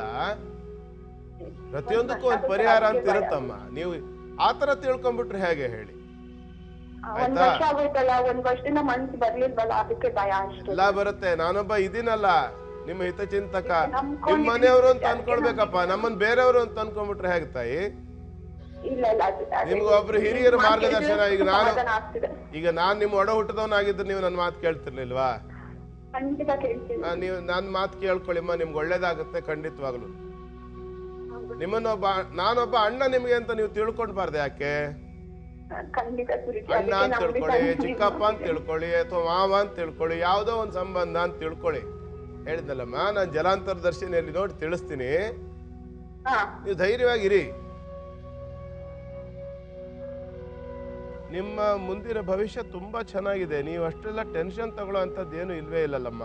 ಸುಮ್ನೆ ಗಾಬರಿ ಆಗಲ್ಲ ನೋಡಿ. ಇಲ್ಲಿ ಏನಾಗಿದೆ ಅಂದ್ರೆ, ನಿಮ್ಮ ಅತ್ತೆ ಮಾವ ಫುಲ್ ಸಪೋರ್ಟ್ ಅಲ್ಲಿ ಇದಾರಲ್ಲ ನಿಮ್ಗೆ. ತುಂಬಾ ಸಪೋರ್ಟ್ ಆಗಿದ್ದಾರೆ. ಮತ್ತೆ ಯಾಕೆ ನೀವು ಅಷ್ಟೆಲ್ಲ ಚಿಂತೆ ಮಾಡ್ಕೊತೀರಮ್ಮ? ಗಂಡ ಇದ್ಮೇಲೆ ಇನ್ನೇನ್ ಗುರುಜಿ ಯಾರಿದ್ರೇನು ಅಂತ. ಹೌದಮ್ಮ, ಖಂಡಿತವಾಗ್ಲೂ ಸತ್ಯ ನೀವು ಹೇಳ್ತಕ್ಕಂಥದ್ದು. ಹೆಣ್ಣಿಗೆ ಗಂಡ ಅಂತಂದ್ರೆ ಪ್ರಾಣ ಸಖ ಅಂತ ಹೇಳ್ತಾರೆ ಗಂಡನನ್ನ, ಶಾಸ್ತ್ರೀಯವಾಗಿ ಪ್ರಾಣ ಸಖ. ಹೌದು, ತಂದೆನೂ ಇಲ್ಲ ಗುರುಜಿ, ನಾನು ಇವ್ರನ್ನ ನಂಬ್ಕೊಂಬಂದಿನಿ, ಅದು ಗೊತ್ತಿಲ್ಲದೆ ಹಿಂಗೆಲ್ಲ ಮಾಡ್ತಾರಲ್ಲ ಅಂತ ಬೇಜಾರಷ್ಟೇ. ಇಲ್ಲ ಆತರ ಎಲ್ಲ ಅನ್ಕೋಬೇಡಿ. ನೀವು ಅಷ್ಟೆಲ್ಲ ಬೇಸರ ಪಡೋದು ಬೇಡಮ್ಮ ಆಯ್ತಾ? ಖಂಡಿತ ಸರಿ ಹೋಗುತ್ತೆ ತಾಯಿ, ನೀವೇನು ಯೋಚನೆ ಮಾಡ್ಬೇಡಿ ಆಯ್ತಾ? ಸರಿ ಗುರು. ನೋಡಿಮ್ಮ, ಇಲ್ಲಿ ಏನಾಗಿದೆ ಅಂತಂದ್ರೆ ಸ್ವಲ್ಪ ಮಟ್ಟಿಗೆ ಅವ್ರ ಮನಸ್ಸು ಕೆಟ್ಟಿದೆ ಅಷ್ಟೇ ಅಮ್ಮ. ಸಣ್ಣ ಪ್ರಮಾಣದಲ್ಲಿ ಇದೆ, ಚೂರು ಸ್ವಲ್ಪ ಮನಸ್ಸು ಕೆಟ್ಟಿದೆ ಅಷ್ಟು ಬಿಟ್ರೆ ಮತ್ತಿನ್ನೇನು ತೊಂದ್ರೆ ಇಲ್ಲ. ನೀವು ಗಾಬರಿ ಆಗುವಂತದ್ದು ಏನು ತೊಂದ್ರೆ ಇಲ್ಲ. ಸ್ವಲ್ಪ ಮನಸ್ಸು ಕೆಟ್ಟಿದೆ, ಅದನ್ನ ಸರಿ ಮಾಡ್ಕೊಳಕ್ ಬರುತ್ತೆ, ಅದೇನ್ ತೊಂದ್ರೆ ಏನಿಲ್ಲ. ನೀವು ನಿಮ್ಗೆ ಕನ್ನಡ ಸರಿಯಾಗಿ ಓದಕ್ ಬರುತ್ತಮ್ಮ? ತುಂಬಾ ಚೆನ್ನಾಗಿ ಬರುತ್ತೆ. ಯಾರಿ ನಿಮ್ಗೆ ಕನ್ನಡ ಚೆನ್ನಾಗಿ ಓದಕ್ ಬರುತ್ತಲ್ವಾ? ಮತ್ ಯಾಕೆ ತಲೆ ಕೆಡ್ಸ್ಕೊತೀರಾ? ನಾನ್ ಹೇಳ್ತೀನಲ್ಲ, ನೀವು ಮನೇಲೆ ಮಾಡೋಂಥದ್ದು ಹೇಳ್ತೀನಿ, ಮಾಡಿ. ಏನ್ ಗೊತ್ತಾ, ಈ ಲಕ್ಷ್ಮೀ ಹೃದಯ ಮತ್ತು ನಾರಾಯಣ ಹೃದಯ ಅಂತ ಒಂದು ಪುಸ್ತಕ ಬರುತ್ತೆ ನಿಮಗೆ, ಲಕ್ಷ್ಮೀ ನಾರಾಯಣ ಹೃದಯ ಅಂತ. ಪೆನ್ ಇದೆಯಾ ನಿಮ್ಮ ಹತ್ರ ಅಲ್ಲಿ ಕೈಲೀಗ? ಪೆನ್ನು ಪೇಪರ್ ತಗೊಳ್ಳಿ, ನಾನು ಹೇಳ್ತೀನಿ, ಬರ್ಕೊಳ್ಳಿ. ನಾರಾಯಣ ನಾರಾಯಣ ಬರ್ಕೊಳ್ಳಿ, ಲಕ್ಷ್ಮಿ ಬರ್ಕೊಳ್ಳಿ, ನಾರಾಯಣ ಬರ್ಕೊಳ್ಳಿ. ನಾರಾಯಣ ಲಕ್ಷ್ಮೀ ನಾರಾಯಣ ಬರ್ಕೊಂಡ್ರ? ಪುನಃ ನಾರಾಯಣ ಲಕ್ಷ್ಮೀ ನಾರಾಯಣ ಮತ್ತೊಂದ್ಸರಿ ಬರ್ಕೊಳ್ಳಿ, 2 ಸಾರಿ. ನಾರಾಯಣ ಲಕ್ಷ್ಮೀ ನಾರಾಯಣ, ನಾರಾಯಣ ಲಕ್ಷ್ಮೀ ನಾರಾಯಣ ಬರ್ಕೊಂಡ್ರಲ್ವಾ? ಏನಂತಂದ್ರೆ ಲಕ್ಷ್ಮೀ ನಾರಾಯಣ ಹೃದಯ ಪುಸ್ತಕ ತಗೊಂಡ್ ಬನ್ನಿ. ಮೊದಲು ನಾರಾಯಣ ಹೃದಯ ಓದ್ಕೊಂಡು, ಲಕ್ಷ್ಮೀ ಹೃದಯ ಓದ್ಕೊಂಡು, ಪುನಃ 2 ಸಾರಿ ನಾರಾಯಣ ಹೃದಯ ಓದ್ಕೊಂಡು, ಮತ್ತೆ ಲಕ್ಷ್ಮೀ ಹೃದಯ ಓದ್ಕೊಂಡು, ಮತ್ತೆ ನಾರಾಯಣ ಹೃದಯ ಓದ್ಕೊಳ್ಳಿ. ಇದ್ರಲ್ಲಿ ಬಹಳ ಮುಖ್ಯವಾದ ಏನ್ ಗೊತ್ತಾ, ಸಮಾಧಾನದಿಂದ ಮಾಡ್ಬೇಕಷ್ಟೇ, ಗಡಿಬಿಡಿ ಮಾಡ್ಕೋಬೇಡಿ. ದಿವ್ಸಕ್ಕೆ 1 ಸಾರಿ ಮಾಡಿದ್ರೆ ಸಾಕು. ನೀವು ಸಾಯಂಕಾಲ ಮಾಡಿದ್ರು ಪರವಾಗಿಲ್ಲ, ಬೆಳಿಗ್ಗೆ ಮಾಡಿದ್ರು ಪರವಾಗಿಲ್ಲ, ನೀವೇ ಸ್ವತಃ ಮಾಡ್ಕೊಳ್ಳಿ, ಏನ್ ತೊಂದ್ರೆ ಇಲ್ಲ. ಇಲ್ಲದೆ ಇದ್ರೆ, ಆಗದೆ ಇದ್ರೆ, ನಿಮ್ಮ ಹತ್ರ ಆಗಲ್ಲ ಅಂತ ಆದ್ರೆ ಯಾರಾದ್ರೂ ಪುರೋಹಿತರ ಹತ್ರ ಮಾಡಿಸಿ ಅದೇ ರೀತಿಯಲ್ಲಿ ಕ್ರಮದಲ್ಲಿ. ಹೌದು, ನೀವೇನ್ ಬರ್ಕೊಂಡಿದ್ದೀರಲ್ಲ ಈಗ, ಆ ಕ್ರಮದಲ್ಲಿ ನೀವೇ ಸ್ವತಃ ಓದಿದ್ರು ಪರವಾಗಿಲ್ಲ, ಬೇರೆ ಯಾರಾದ್ರೂ ಸರಿಯಾಗಿ ಗೊತ್ತಿರೋದಕ್ಕೆ ಓದಕ್ ಬರುವಂತ ಪುರೋಹಿತರ ಹತ್ರ. ಯಾಕೆಂತಂದ್ರೆ ಇವತ್ತು ಪುರೋಹಿತರ ಪರಿಸ್ಥಿತಿ ಕೂಡ ಬಹಳ ಹದಗೆಟ್ಬಿಟ್ಟಿದೆ. ಅಕಾರ ಹಕಾರ ಅಲ್ಪ ಪ್ರಾಣ ಮಹಾಪ್ರಾಣ ಗೊತ್ತೇ ಇಲ್ಲ. ಈ ತರ ಸರಿಯಾಗಿ ಉಚ್ಚಾರ ಸ್ಪಷ್ಟವಾಗಿ ಬರ್ದೇ ಇರೋಂಥವ್ರು, ನಾಲ್ಗೆ ತೊಡ್ರೋ ಅಂತಾರು ಅಂತ ಪುರೋಹಿತರುಗಳ ಹತ್ರ ದಯವಿಟ್ಟು ಮಾಡಿಸ್ಬೇಡಿ. ಸ್ಪಷ್ಟವಾಗಿ ಓದುವಂತ ಪುರೋಹಿತರ ಹತ್ರ ಮಾಡಿಸಿ, ಖಂಡಿತವಾಗ್ಲೂ ಒಳ್ಳೇದಾಗತ್ತಮ್ಮ. ತುಂಬಾ ಚೆನ್ನಾಗಿರ್ತೀರಾ ಮುಂದೆ ಜೀವನದಲ್ಲಿ, ಯೋಚನೆ ಮಾಡ್ಬೇಡಿ. ಇದಿಷ್ಟು ಮಾಡಿ ಸಾಕು, ಒಳ್ಳೇದಾಗ್ಲಿ. ಧನ್ಯವಾದಗಳು ಭಾರತಿ ಅವರೇ, ನಮ್ಮ ಕಾರ್ಯಕ್ರಮಕ್ಕೆ ಸಂದೇಶವನ್ನು ಕಳಿಸಿದ್ದಕ್ಕಾಗಿ. ಆದಷ್ಟು ಬೇಗ ನಿಮ್ಮ ಸಮಸ್ಯೆ ಬಗೆಹರಲಿ ಅಂತ ನಾವು ಕೂಡ ಆಶಿಸ್ತೀವಿ. ವೀಕ್ಷಕರೇ, ಪುಷ್ಪಾ ಅನ್ನೋರು ನಮ್ಮ ಕಾರ್ಯಕ್ರಮಕ್ಕೆ ಸಂದೇಶವನ್ನು ಕಳಿಸಿದ್ರು, ಅವರಿಗೆ ಕರೆಯನ್ನ ಮಾಡಿದ್ದೀವಿ. ಹಲೋ. ಹಲೋ, ನಮಸ್ಕಾರ ಮೇಡಮ್. ನಮಸ್ತೆ ಅಮ್ಮ, ಯಾರ ಬಗ್ಗೆ ಪ್ರಶ್ನೆಯನ್ನ ಕೇಳಬೇಕಿತ್ತು? ಮಗಳ ಬಗ್ಗೆ ಕೇಳ್ಬೇಕಾಯ್ತು ಮೇಡಮ್. ಏನ್ ಹೆಸರಮ್ಮ ನಿಮ್ಮ ಮಗಳದ್ದು? ಕಾವ್ಯ ವಿ ಐಶು ಅಂತ ಮೇಡಮ್. ಎಷ್ಟು ವರ್ಷ ಅಮ್ಮ ಕಾವ್ಯ ಅವ್ರಿಗೆ? 15 ವರ್ಷ ಮೇಡಮ್. ಗುರುಜಿ ಇದ್ದಾರೆ, ಮಾತಾಡಿಮ್ಮ. ನಮಸ್ಕಾರ ಸ್ವಾಮಿ. ನಮಸ್ಕಾರ ತಾಯಿ. ಏನು ನನ್ನ ಮಗಳ ಬಗ್ಗೆ ಕೇಳ್ಬೇಕಾಯ್ತು ಸ್ವಾಮಿ. ಎಜುಕೇಶನ್ ಮತ್ತೆ ಅವಳದು ಹೆಲ್ತ್ ಹೇಗಿದೆ ಅಂತ ಕೇಳ್ಬೇಕಾಯ್ತು ಸ್ವಾಮಿ. ಏನಾಗಿದೆ ಈಗ? ಆರೋಗ್ಯವಾಗಿದ್ದಾಳೆ ತಾನೇ? ಇದಾಳೆ ಸ್ವಾಮಿ. ಸ್ವಲ್ಪ ಹಠ ಹಿಡಿತಾ ಇದ್ದಾಳೆ. 15 ವರ್ಷ ಇವಾಗ, ಹೇಳಿದ್ ಮತ್ ಕೇಳ್ತಾ ಇಲ್ಲ. ಕಾಲೇಜ್ಗೆ ಹೋಗ್ತಾ ಇದ್ದಾಳೆ, ಫಸ್ಟ್ ಇಯರ್ PUC ಇವಾಗ ಅವಳು. 15 ವರ್ಷ. ಕಾವ್ಯ ವಿ ಐಶು, ಮಿಥುನ ರಾಶಿ, ಮೃಗಶಿರ ನಕ್ಷತ್ರ ಸ್ವಾಮಿ ಅವಳದು. ಸರಿ ಆಯ್ತು, ಏನಂತ ಈಗ ಯಾಕಾಗ ಹಠ ಮಾಡ್ತಾಳೆ? ಕಾರಣ ಬೇಕಲ್ಲ ಹಠಕ್ಕೆ? ಹಠಕ್ಕೆ ಅಂದ್ರೆ ಹೇಳಿದ್ದು ಒಂಚೂರು ಹೇಳಿದ್ ಮತ್ ಕೇಳಲ್ಲ ಸ್ವಾಮಿ ಅವಳು. ಆಮೇಲೆ ಇವಾಗ ಬ್ಯಾಸ್ಕೆಟ್ ಬಾಲ್ ಬೇರೆ ಆಟಕ್ ಬೇರೆ ಹೋಗ್ತಾ ಇದ್ದಾಳೆ. ಓಹೋ, ಆಗ್ಲಿ, ತಲೆ ಬಿಸಿ ಮಾಡ್ಕೋಬೇಡಿ, ಯೋಚನೆ ಮಾಡ್ಬೇಡಿ. ಅವಳು ಎಜುಕೇಶನ್ ಬಗ್ಗೆ ಹೇಗಿದೆ ಸ್ವಾಮಿ? ನೋಡ್ತೀನಮ್ಮ, ನೋಡ್ದ ಅಂತ ಹೇಳ್ತೀನಿ, ನಿಮ್ಗೆ ಯೋಚನೆ ಮಾಡ್ಬೇಡಿ, ಆಯ್ತಾ? ಸ್ವಾಮಿ ಆಯ್ತು ಸ್ವಾಮಿ. ಸರಿ ನೋಡಿಮ್ಮ, ಇಲ್ಲಿ ನಿಮ್ಮ ಮಗಳಿಗೆ ವಿದ್ಯೆಗೆ ಸ್ವಲ್ಪ ಬಾಧಕ ಇದೆ. ಆಕೆಗೆ ನೆನಪಿನ ಶಕ್ತಿ ಸ್ವಲ್ಪ ಕಡಿಮೆ ಇದೆಯಲ್ಲಮ್ಮ. ಹೌದು ಸ್ವಾಮಿ. ಜ್ಞಾಪಕ ಶಕ್ತಿ ತುಂಬಾನೇ ಕಡಿಮೆ ಇದೆ ಅಂತ ಹೇಳ್ಬಹುದು. ಯಾಕೆಂತಂದ್ರೆ ಅವಳು ಓದ್ಕೊಂಡಿರೋ ಅಷ್ಟು ಲೆಕ್ಕದಲ್ಲಿ ಅವಳಿಗೆ ನೆನಪೇ ಉಳಿಯೋದಿಲ್ಲಲ್ಲಮ್ಮ. ಹೌದು ಸ್ವಾಮಿ. ಪಾಪ ಮಗು ತುಂಬಾ ಕಷ್ಟಪಟ್ಟು ಓದುತ್ತೆ, ಆದ್ರೆ ಓದಿದಷ್ಟು ಜ್ಞಾಪಕ ಇರೋದೇ ಇಲ್ವಲ್ಲ ಪಾಪ. ಮತ್ತೆ ಏನ್ ಮಾಡ್ಬೇಕು ಸ್ವಾಮಿ? ಮತ್ತೆ ಎಕ್ಸಾಮ್ ಟೈಮ್ ನಲ್ಲಿ ಗಾಬರಿ ಬಿದ್ಬಿಡ್ತಾಳೆ. ಹೌದು, ಅದೇನೋ ಕರೆಕ್ಟ್. ಅದಕ್ಕಾಗಿ ಏನಾಗ್ತಾ ಇದೆ ಅಂತಂದ್ರೆ ಅವಳಿಗೆ ಅದು ಸ್ವಲ್ಪ ಕಷ್ಟ ಆಗ್ತಾ ಇದೆ. ನೀವೊಂದು ದಕ್ಷಿಣಾಮೂರ್ತಿ ಪೂಜೆ ಮಾಡಿಸಿ. ಹೌದಮ್ಮ, ಒಂದು ದಕ್ಷಿಣಾಮೂರ್ತಿ ಪೂಜೆಯನ್ನು ಮಾಡಿಸಿ, ದಕ್ಷಿಣಾಮೂರ್ತಿ ಜಪ ಮಾಡಿದ್ರು ಬರುತ್ತೆ. ಅನುಷ್ಠಾನ ಮಾಡ್ತಕ್ಕಂಥವ್ರು ಯಾರು ಅದನ್ನ ಮಾಡಿಸಿದ್ರೆ ಬಹಳ ಒಳ್ಳೇದಮ್ಮ. ನೀವು ಸ್ವತಃ ನೀವುಗಳೇ ಮಾಡ್ಕೊಳ್ಳೋದಕ್ಕಿಂತ ಇವನ್ ಮನೆ ಕಟ್ಟಬೇಕು ಅಂತಂದ್ರೆ ಮೇಸ್ತ್ರಿಗೆ ಹೇಳ್ತೀರಿ ಅಲ್ವಾ? ಈಗ ಇಟ್ಟಿಗೆ ಮರಳು ಸಿಮೆಂಟ್ ಎಲ್ಲ ಇದೆ ಅಂತ ಹೇಳ್ಕೊಂಡು ನಾವು ಕಟ್ಟಕ್ ಹೋಗ್ಬಿಡ್ತೀವ? ಗೊತ್ತಿರೋರ ಹತ್ರ ಕಟ್ಟಿಸ್ತೀವಿ ತಾನೆ? ಹಾಗೇನೆ ನಿಮ್ಮ ಈ ಮಗಳ ವಿಚಾರದಲ್ಲೂ ಅಷ್ಟೇ ಸ್ವಲ್ಪ ದಕ್ಷಿಣಾಮೂರ್ತಿ ಸಂಬಂಧ ಪೂಜೆಯನ್ನು ಮಾಡಿಸಿಮ್ಮ. ಒಳ್ಳೇದಾಗತ್ತೆ, ಒಳ್ಳೇದಾಗತ್ತೆ, ಒಳ್ಳೇದಾಗತ್ತೆ. ಧನ್ಯವಾದಗಳಮ್ಮ, ನಮ್ಮ ಕಾರ್ಯಕ್ರಮಕ್ಕೆ ಸಂದೇಶವನ್ನು ಕಳಿಸಿದ್ದಕ್ಕಾಗಿ. ವೀಕ್ಷಕರೇ, ನೀವು ಕೂಡ ಕಾರ್ಯಕ್ರಮಕ್ಕೆ ಸಂದೇಶವನ್ನು ಕಳಿಸ್ಬೇಕು ಅಂದರೆ ನಿಮ್ಮ ಮೊಬೈಲ್ನಲ್ಲಿ MD ಅಂತ ಟೈಪ್ ಮಾಡಿ, ಸ್ವಲ್ಪ ಸ್ಪೇಸ್ ಕೊಟ್ಟು ನಿಮ್ಮ ಹೆಸರನ್ನು ಟೈಪ್ ಮಾಡಿ, ಮತ್ತೆ ಸ್ವಲ್ಪ ಸ್ಪೇಸ್ ಕೊಟ್ಟು 57827ಕ್ಕೆ ನಮಗೆ ಕಳಿಸ್ಕೊಡಿ. ನಿಮ್ಮಿಂದ ಸಂದೇಶ ಬಂದ ನಂತರ ನಾವೇ ನಿಮಗೆ ಕರೆಯನ್ನು ಮಾಡ್ತೀವಿ. ನೀವು ನೇರವಾಗಿ ಗುರೂಜಿ ಜೊತೆ ಮಾತಾಡಬಹುದು. ಈಗ ಇವತ್ತಿನ ರಾಶಿ ಭವಿಷ್ಯ ಹೇಗಿದೆ ಅಂತ ತಿಳಿಯೋಣ ಅಲ್ವಾ? ಗುರೂಜಿ, 12 ರಾಶಿಗಳ ಯೋಗ ಫಲ ಇವತ್ತಿಗೆ ಹೇಗಿದೆ ಅಂತ ತಿಳಿಸ್ಕೊಡಿ. ಮೊದಲನೇದಾಗಿ ನಾನು ಮೊನ್ನೆ ಸೋಮವಾರದಿಂದ ಇದನ್ನು ಪ್ರಾರಂಭ ಮಾಡಿದ್ದೀನಿ. ಇವತ್ತಿನ ದಿನ ಭವಿಷ್ಯವನ್ನು ಇವತ್ತೇ ತಿಳಿಸ್ತಕ್ಕಂಥದ್ದು. ಹಾಗಾಗಿ ಮೊದಲು ಮೇಷರಾಶಿ ಯೋಗ ಫಲವನ್ನು ನೋಡೋಣ. ಮೇಷರಾಶಿಯವರ ಯೋಗ ಫಲದ ಪ್ರಕಾರ ಉತ್ತಮವಾದಂಥ ದಿನ. ಷಷ್ಠಭಾವದಲ್ಲಿರ್ತಕ್ಕಂಥ ಶಶಿಮಂಗಳ ಯೋಗದಿಂದಾಗಿ ಒಳ್ಳೆಯ ರೀತಿಯಾದಂತಹ ಫಲಗಳು, ಭೂ ಸಂಬಂಧವಾಗಿರ್ತಕ್ಕಂಥ ಲಾಭ ಇತ್ಯಾದಿಗಳನ್ನು ನಾವು ನೋಡ್ಬೋದು. ಆರೋಗ್ಯ ಚೆನ್ನಾಗಿರ್ತದೆ, ಯೋಚನೆ ಮಾಡೋದು ಬೇಡ. ಮೇಷರಾಶಿಯವರಿಗೆ ಪ್ರಧಾನವಾಗಿರ್ತಕ್ಕಂಥದ್ದು ನಾಳದೋಷ, ವಿಶೇಷವಾಗಿ ಗರ್ಭನಾಳಗಳಲ್ಲಿ. ಯಾಕೆಂದರೆ ಗುರುವಿನ ದೃಷ್ಟಿ ವಕ್ರ ದೃಷ್ಟಿ ಇರೋದ್ರಿಂದ ಪಂಚಮ ಭಾವದಲ್ಲಿರ್ತಕ್ಕಂಥ ರಾಹುವಿನ ದೃಷ್ಟಿ ಜನ್ಮರಾಶಿಗೆ ಇರೋದ್ರಿಂದ ಸ್ವಲ್ಪ ಮಟ್ಟಿನ ಗರ್ಭನಾಳಗಳಲ್ಲಿ ದೋಷ ಇರತಕ್ಕಂಥದ್ದು, ಗರ್ಭಸ್ರಾವ ಆಗ್ತಕ್ಕಂಥದ್ದು. ಅನೇಕರಿಗೆ ಮೇಷರಾಶಿಯಲ್ಲಿರ್ತಕ್ಕಂಥವರಿಗೆ ಕೆಲವರಿಗೆ ಗರ್ಭಪಾತ ಆಗ್ತಕ್ಕಂಥ ಯೋಗ ಕೂಡ ಇದೆ. ಬಹಳ ಎಚ್ಚರಿಕೆ ವಹಿಸಬೇಕಾಗತ್ತೆ. ಹೆಚ್ಚಾಗಿ ಓಡಾಟಗಳನ್ನು ಕಡಿಮೆ ಮಾಡ್ತಕ್ಕಂಥದ್ದು ಬಹಳ ಒಳ್ಳೆಯದು. ಜೊತೆಯಲ್ಲಿ ಆರಾಧನೆ ಮಾಡ್ತಕ್ಕಂಥದ್ದು. ಯಾರನ್ನು ಆರಾಧನೆ ಮಾಡ್ತೀರಾ? ಗೋಪಾಲಕೃಷ್ಣನನ್ನು ಆರಾಧನೆ ಮಾಡಿ, ಖಂಡಿತವಾಗಿ ಒಳ್ಳೆಯ ಫಲ ಸಿಕ್ಕತ್ತೆ.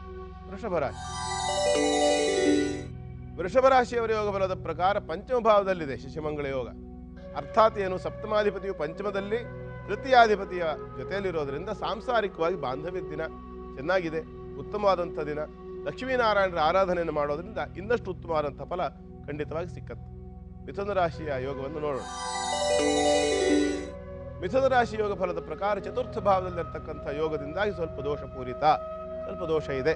ರಾಶಿಯಲ್ಲಿರ್ತಕ್ಕಂತಹ ಗುರು, ಈ ಎಲ್ಲ ಯೋಗಗಳು ಪಂಚಮದಲ್ಲಿರ್ತಕ್ಕಂಥ ಶನಿಯ ಬಾಧೆ, ರಾಹುವಿನ ಬಾಧೆ ಎಲ್ಲವನ್ನು ನೋಡುವಾಗ ಉತ್ತಮವಾದಂಥ ಒಂದು ದಿನವನ್ನು ಅಪೇಕ್ಷೆ ಮಾಡ್ತಕ್ಕಂಥದ್ದು ಸರಿ. ಆದರೆ ಅದಕ್ಕೆ ಯೋಗ ಫಲ ಅಂತಕ್ಕಂಥದ್ದು ವಿರುದ್ಧವಾಗಿದೆ. ಹಾಗಾಗಿ ಪ್ರಧಾನವಾಗಿರ್ತಕ್ಕಂಥದ್ದು ಚಾಮುಂಡೇಶ್ವರಿ ಆರಾಧನೆಯನ್ನು ಮಾಡೋದ್ರಿಂದ ಉತ್ತಮವಾದಂಥ ಫಲ ಖಂಡಿತವಾಗಿ ಮಿಥುನ ರಾಶಿಯವರಿಗೆ ಸಿಕ್ಕತ್ತೆ. ಕರ್ಕಾಟಕಾದಿ ಉಳಿದ ರಾಶಿಗಳ ಯೋಗ ಫಲ ಏನಿದೆ ಅಂತ ಮುಂದಿನ ಭಾಗದಲ್ಲಿ ನೋಡೋಣ. ಆಗ್ಲಿ ಗುರೂಜಿ. ವೀಕ್ಷಕರೇ, ವಿವಾಹಕ್ಕೆ ಮುಹೂರ್ತ ಅನ್ನೋದು ಎಷ್ಟು ಪ್ರಾಮುಖ್ಯತೆಯನ್ನು ವಹಿಸುತ್ತೆ, ಒಂದು ವೇಳೆ ಅಂಥ ಒಂದು ಪ್ರಮುಖವಾದ ಮುಹೂರ್ತ ತಪ್ಪಿ ಹೋದ್ರೆ ಏನೆಲ್ಲ ಪರಿಣಾಮಗಳು ನಡೆಯುತ್ತೆ ಅನ್ನೋದನ್ನ ಗುರೂಜಿ ತಿಳಿಸ್ಕೊಡ್ತಾರೆ ಈ ಒಂದು ವಿರಾಮದ ನಂತರ. ವಿರಾಮದ ನಂತರ ಮರಳಿ ಸ್ವಾಗತ. ನೀವು ನೋಡ್ತಾ ಇದ್ದೀರಾ ನಿಮ್ಮೆಲ್ಲರ ನೆಚ್ಚಿನ ಮಹರ್ಷಿ ದರ್ಪಣ ಪವರ್ಡ್ ಬೈ ವಾಸು ಅಗರಬತ್ತಿ ಕಾರ್ಯಕ್ರಮವನ್ನ. ಗುರುಜಿ, ಇನ್ನುಳಿದ ರಾಶಿಗಳ ಯೋಗ ಫಲ ಇವತ್ತಿಗೆ ಹೇಗಿದೆ ಅಂತ ತಿಳಿಸ್ಕೊಡಿ. ಮೊದಲು ಕರ್ಕಾಟಕ ರಾಶಿ ಯೋಗ ಫಲವನ್ನು ನೋಡೋಣ. ಕರ್ಕಾಟಕ ರಾಶಿಯವರ ಯೋಗ ಫಲದ ಪ್ರಕಾರ ಉತ್ತಮವಾಗಿರ್ತಕ್ಕಂಥ ದಿನವಾಗಿದೆ. ತಲೆಬಿಸಿ ಮಾಡ್ಕೊಳ್ತಕ್ಕಂಥದ್ದು ಬೇಡ. ತೃತೀಯ ಭಾವದಲ್ಲಿರ್ತಕ್ಕಂತಹ ಚಂದ್ರನಿಂದಾಗಿ ಮಾನಸಿಕವಾಗಿರ್ತಕ್ಕಂತಹ ಒಂದು ನೆಮ್ಮದಿ ಇದೆ. ಜೊತೆಯಲ್ಲಿ ಅಂಗಾರಕ ಇರೋದರಿಂದ ಉದ್ಯೋಗ ಸ್ಥಾನ ಅಂತಕ್ಕಂಥದ್ದು ಉತ್ತಮವಾದಂತಹ ಪ್ರಗತಿಯನ್ನು ತೋರಿಸುತ್ತೆ. ಪಂಚಮ ಭಾವದಲ್ಲಿರ್ತಕ್ಕಂಥ ರವಿಯಿಂದಾಗಿ ಆರೋಗ್ಯ ಕೂಡ ಸ್ವಲ್ಪ ಮಟ್ಟಿಗೆ ಉಷ್ಣ ಸಂಬಂಧಿತವಾಗಿರ್ತಕ್ಕಂತಹ ಸಮಸ್ಯೆಯಿಂದ ಬಳಲ್ತಾ ಇರುವಂಥವ್ರು ಬಹಳ ದಿವಸಗಳಿಂದ, ಯಾರಿಗೆ ಬಾಯಿ ಹುಣ್ಣು ಇತ್ಯಾದಿಗಳಾಗಿರುತ್ತೆ ಅಥವಾ ಮೂಲವ್ಯಾಧಿ ಇತ್ಯಾದಿ ಸಮಸ್ಯೆಗಳಿರ್ತಕ್ಕಂಥವ್ರಿಗೆ ಸ್ವಲ್ಪ ದಿನ ಅಂದರೆ ಸ್ವಲ್ಪ ಕಾಲ ಅದರಿಂದ ಹೊರಬರ್ತಕ್ಕಂಥದ್ದು, ಆ ಸಮಸ್ಯೆಯಿಂದ ಹೊರಬರ್ತಕ್ಕಂಥ ಯೋಗ ತುಂಬ ಚೆನ್ನಾಗಿದೆ. ಸುಬ್ರಹ್ಮಣ್ಯನ ಆರಾಧನೆ ಮಾಡಿದ್ರಿಂದ ಇನ್ನಷ್ಟು ಉತ್ತಮವಾದಂತಹ ಫಲ ಖಂಡಿತವಾಗಿ ಸಿಕ್ಕತ್ತೆ. ಸಿಂಹರಾಶಿ. ಸಿಂಹರಾಶಿಯವರ ಯೋಗ ಫಲದ ಪ್ರಕಾರ ಧನಸ್ಥಾನದಲ್ಲಿರ್ತಕ್ಕಂತಹ ಶಶಿಮಂಗಳ ಯೋಗ, ಅಷ್ಟಮಕ್ಕೆ ದೃಷ್ಟಿ, ಅಂದರೆ ಸಾಂಸಾರಿಕವಾಗಿರ್ತಕ್ಕಂಥ ಬಿಕ್ಕಟ್ಟು ಉಲ್ಬಣವಾಗ್ತಕ್ಕಂಥ ದಿನ. ಎಲ್ಲಿ ಗಂಡ ಹೆಂಡರ ಮಧ್ಯದಲ್ಲಿ ಒಂದು ವೈಮನಸ್ಯ ಅಂತಕ್ಕಂಥದ್ದಿದೆ, ಈ ವೈಮನಸ್ಯ ಯಾಕೆ ಬರುತ್ತೆ ಅಂತ ಆಮೇಲೆ ನಾನು ತಿಳಿಸ್ಕೊಡ್ತೇನೆ. ಈ ವೈಮನಸ್ಯ ಅಂತಕ್ಕಂಥದ್ದು ಯಾವಾಗ ಇದೆ ಸಿಂಹರಾಶಿಯವರಿಗೆ, ಅದು ಇವತ್ತು ಉಲ್ಬಣವಾಗ್ತಕ್ಕಂಥ ಯೋಗ. ಈ ಗುರುವಾರ ದಿವಸ ಸ್ವಲ್ಪ ಆ ಬಗ್ಗೆ ಬಹಳ ಎಚ್ಚರಿಕೆಯನ್ನು ವಹಿಸ್ತಕ್ಕಂಥದ್ದು ಉತ್ತಮ. ಯಾಕೆ ಅಂತಂದ್ರೆ ಕೆಲವು ಸಂದರ್ಭ ಇದು ಸ್ಥಿರ ಯೋಗವಾಗಿಬಿಡುತ್ತೆ. ಸಿಂಹರಾಶಿ ಸಿಂಹಲಗ್ನ ಅಂತಂತಹದ್ದು ಸ್ಥಿರ ರಾಶಿ ಮತ್ತು ಸ್ಥಿರ ಲಗ್ನವಾಗಿರೋದ್ರಿಂದ ಈ ಯೋಗ ಸ್ಥಿರವಾಗಿಬಿಟ್ರೆ ಮುರಿದೋಗ್ತಕ್ಕಂಥ ಸಾಧ್ಯತೆ ಕೂಡ ಬಹಳ ಇರೋದ್ರಿಂದ ತುಂಬಾ ಎಚ್ಚರಿಕೆ ವಹಿಸಬೇಕು. ಲಕ್ಷ್ಮೀನಾರಾಯಣರ ಆರಾಧನೆಯನ್ನು ಮಾಡೋದ್ರಿಂದ ಉತ್ತಮವಾದ ಫಲ ಖಂಡಿತವಾಗಿ ಸಿಕ್ಕತ್ತೆ. ಮುಂದಿನದು ಕನ್ಯಾ ರಾಶಿ. ಕನ್ಯಾ ರಾಶಿಯವರ ಯೋಗ ಫಲದ ಪ್ರಕಾರ ಏಕಭಾವ ಅಂದರೆ ಒಂದನೇ ರಾಶಿಯಲ್ಲಿರ್ತಕ್ಕಂತಹ ಚಂದ್ರನಿಂದ ಉತ್ತಮವಾದಂಥ ಫಲ ಇದೆ. ಅಂದರೆ ನಿಮ್ಮ ರಾಶಿಯಲ್ಲೇ ಚಂದ್ರ ಇದ್ದಾನೆ, ಹಾಗಾಗಿ ಉತ್ತಮವಾದಂಥ ಫಲ ಇದೆ. ಆದರೆ ರಾಶಿಯಲ್ಲಿ ಅಷ್ಟಮ ಭಾವಾಧಿಪತಿ ಮತ್ತು ತೃತೀಯ ಭಾವಾಧಿಪತಿ ಆಗಿರ್ತಕ್ಕಂಥ ಅಂಗಾರಕ ಕೂಡ ಇದ್ದಾನೆ. ಅಂಗಾರಕ ಲಗ್ನದಲ್ಲಿ ಇದ್ದಾಗ ಏನಾಗ್ತದೆ ಅಂತಂದ್ರೆ ಮಾನಹಾನಿ ಆಗ್ತದೆ ಅಂತ ಹೇಳುತ್ತೆ. ಎಲ್ಲಾ ರೀತಿಯ ಸಂಪತ್ತು ಸೌಕರ್ಯ ಎಲ್ಲದೂ ಸಹ ಶುಭವಾಗಿದ್ರೂ ಸಹ ಕರ್ಮಭಾವದಲ್ಲಿರ್ತಕ್ಕಂಥ ವಕ್ರಗುರುವಿನಿಂದಾಗಿ ಮತ್ತು ರಾಶಿಯಲ್ಲಿರ್ತಕ್ಕಂಥ ಅಂಗಾರಕನಿಂದಾಗಿ ಸ್ವಲ್ಪ ಅವಮಾನ ಹೊಂದತಕ್ಕಂಥ ಯೋಗ ಇದೆ. ಉದ್ಯೋಗ ಕ್ಷೇತ್ರದಲ್ಲಿ ಅವಮಾನ, ಸಾಂಸಾರಿಕವಾಗಿರ್ತಕ್ಕಂಥ ಸಮಾಧಾನ ಅಂತಕ್ಕಂಥದ್ದು ತಕ್ಕ ಮಟ್ಟಿಗಿದೆ, ಉತ್ತಮವಾದಂತಹದ್ದೇನಿಲ್ಲ.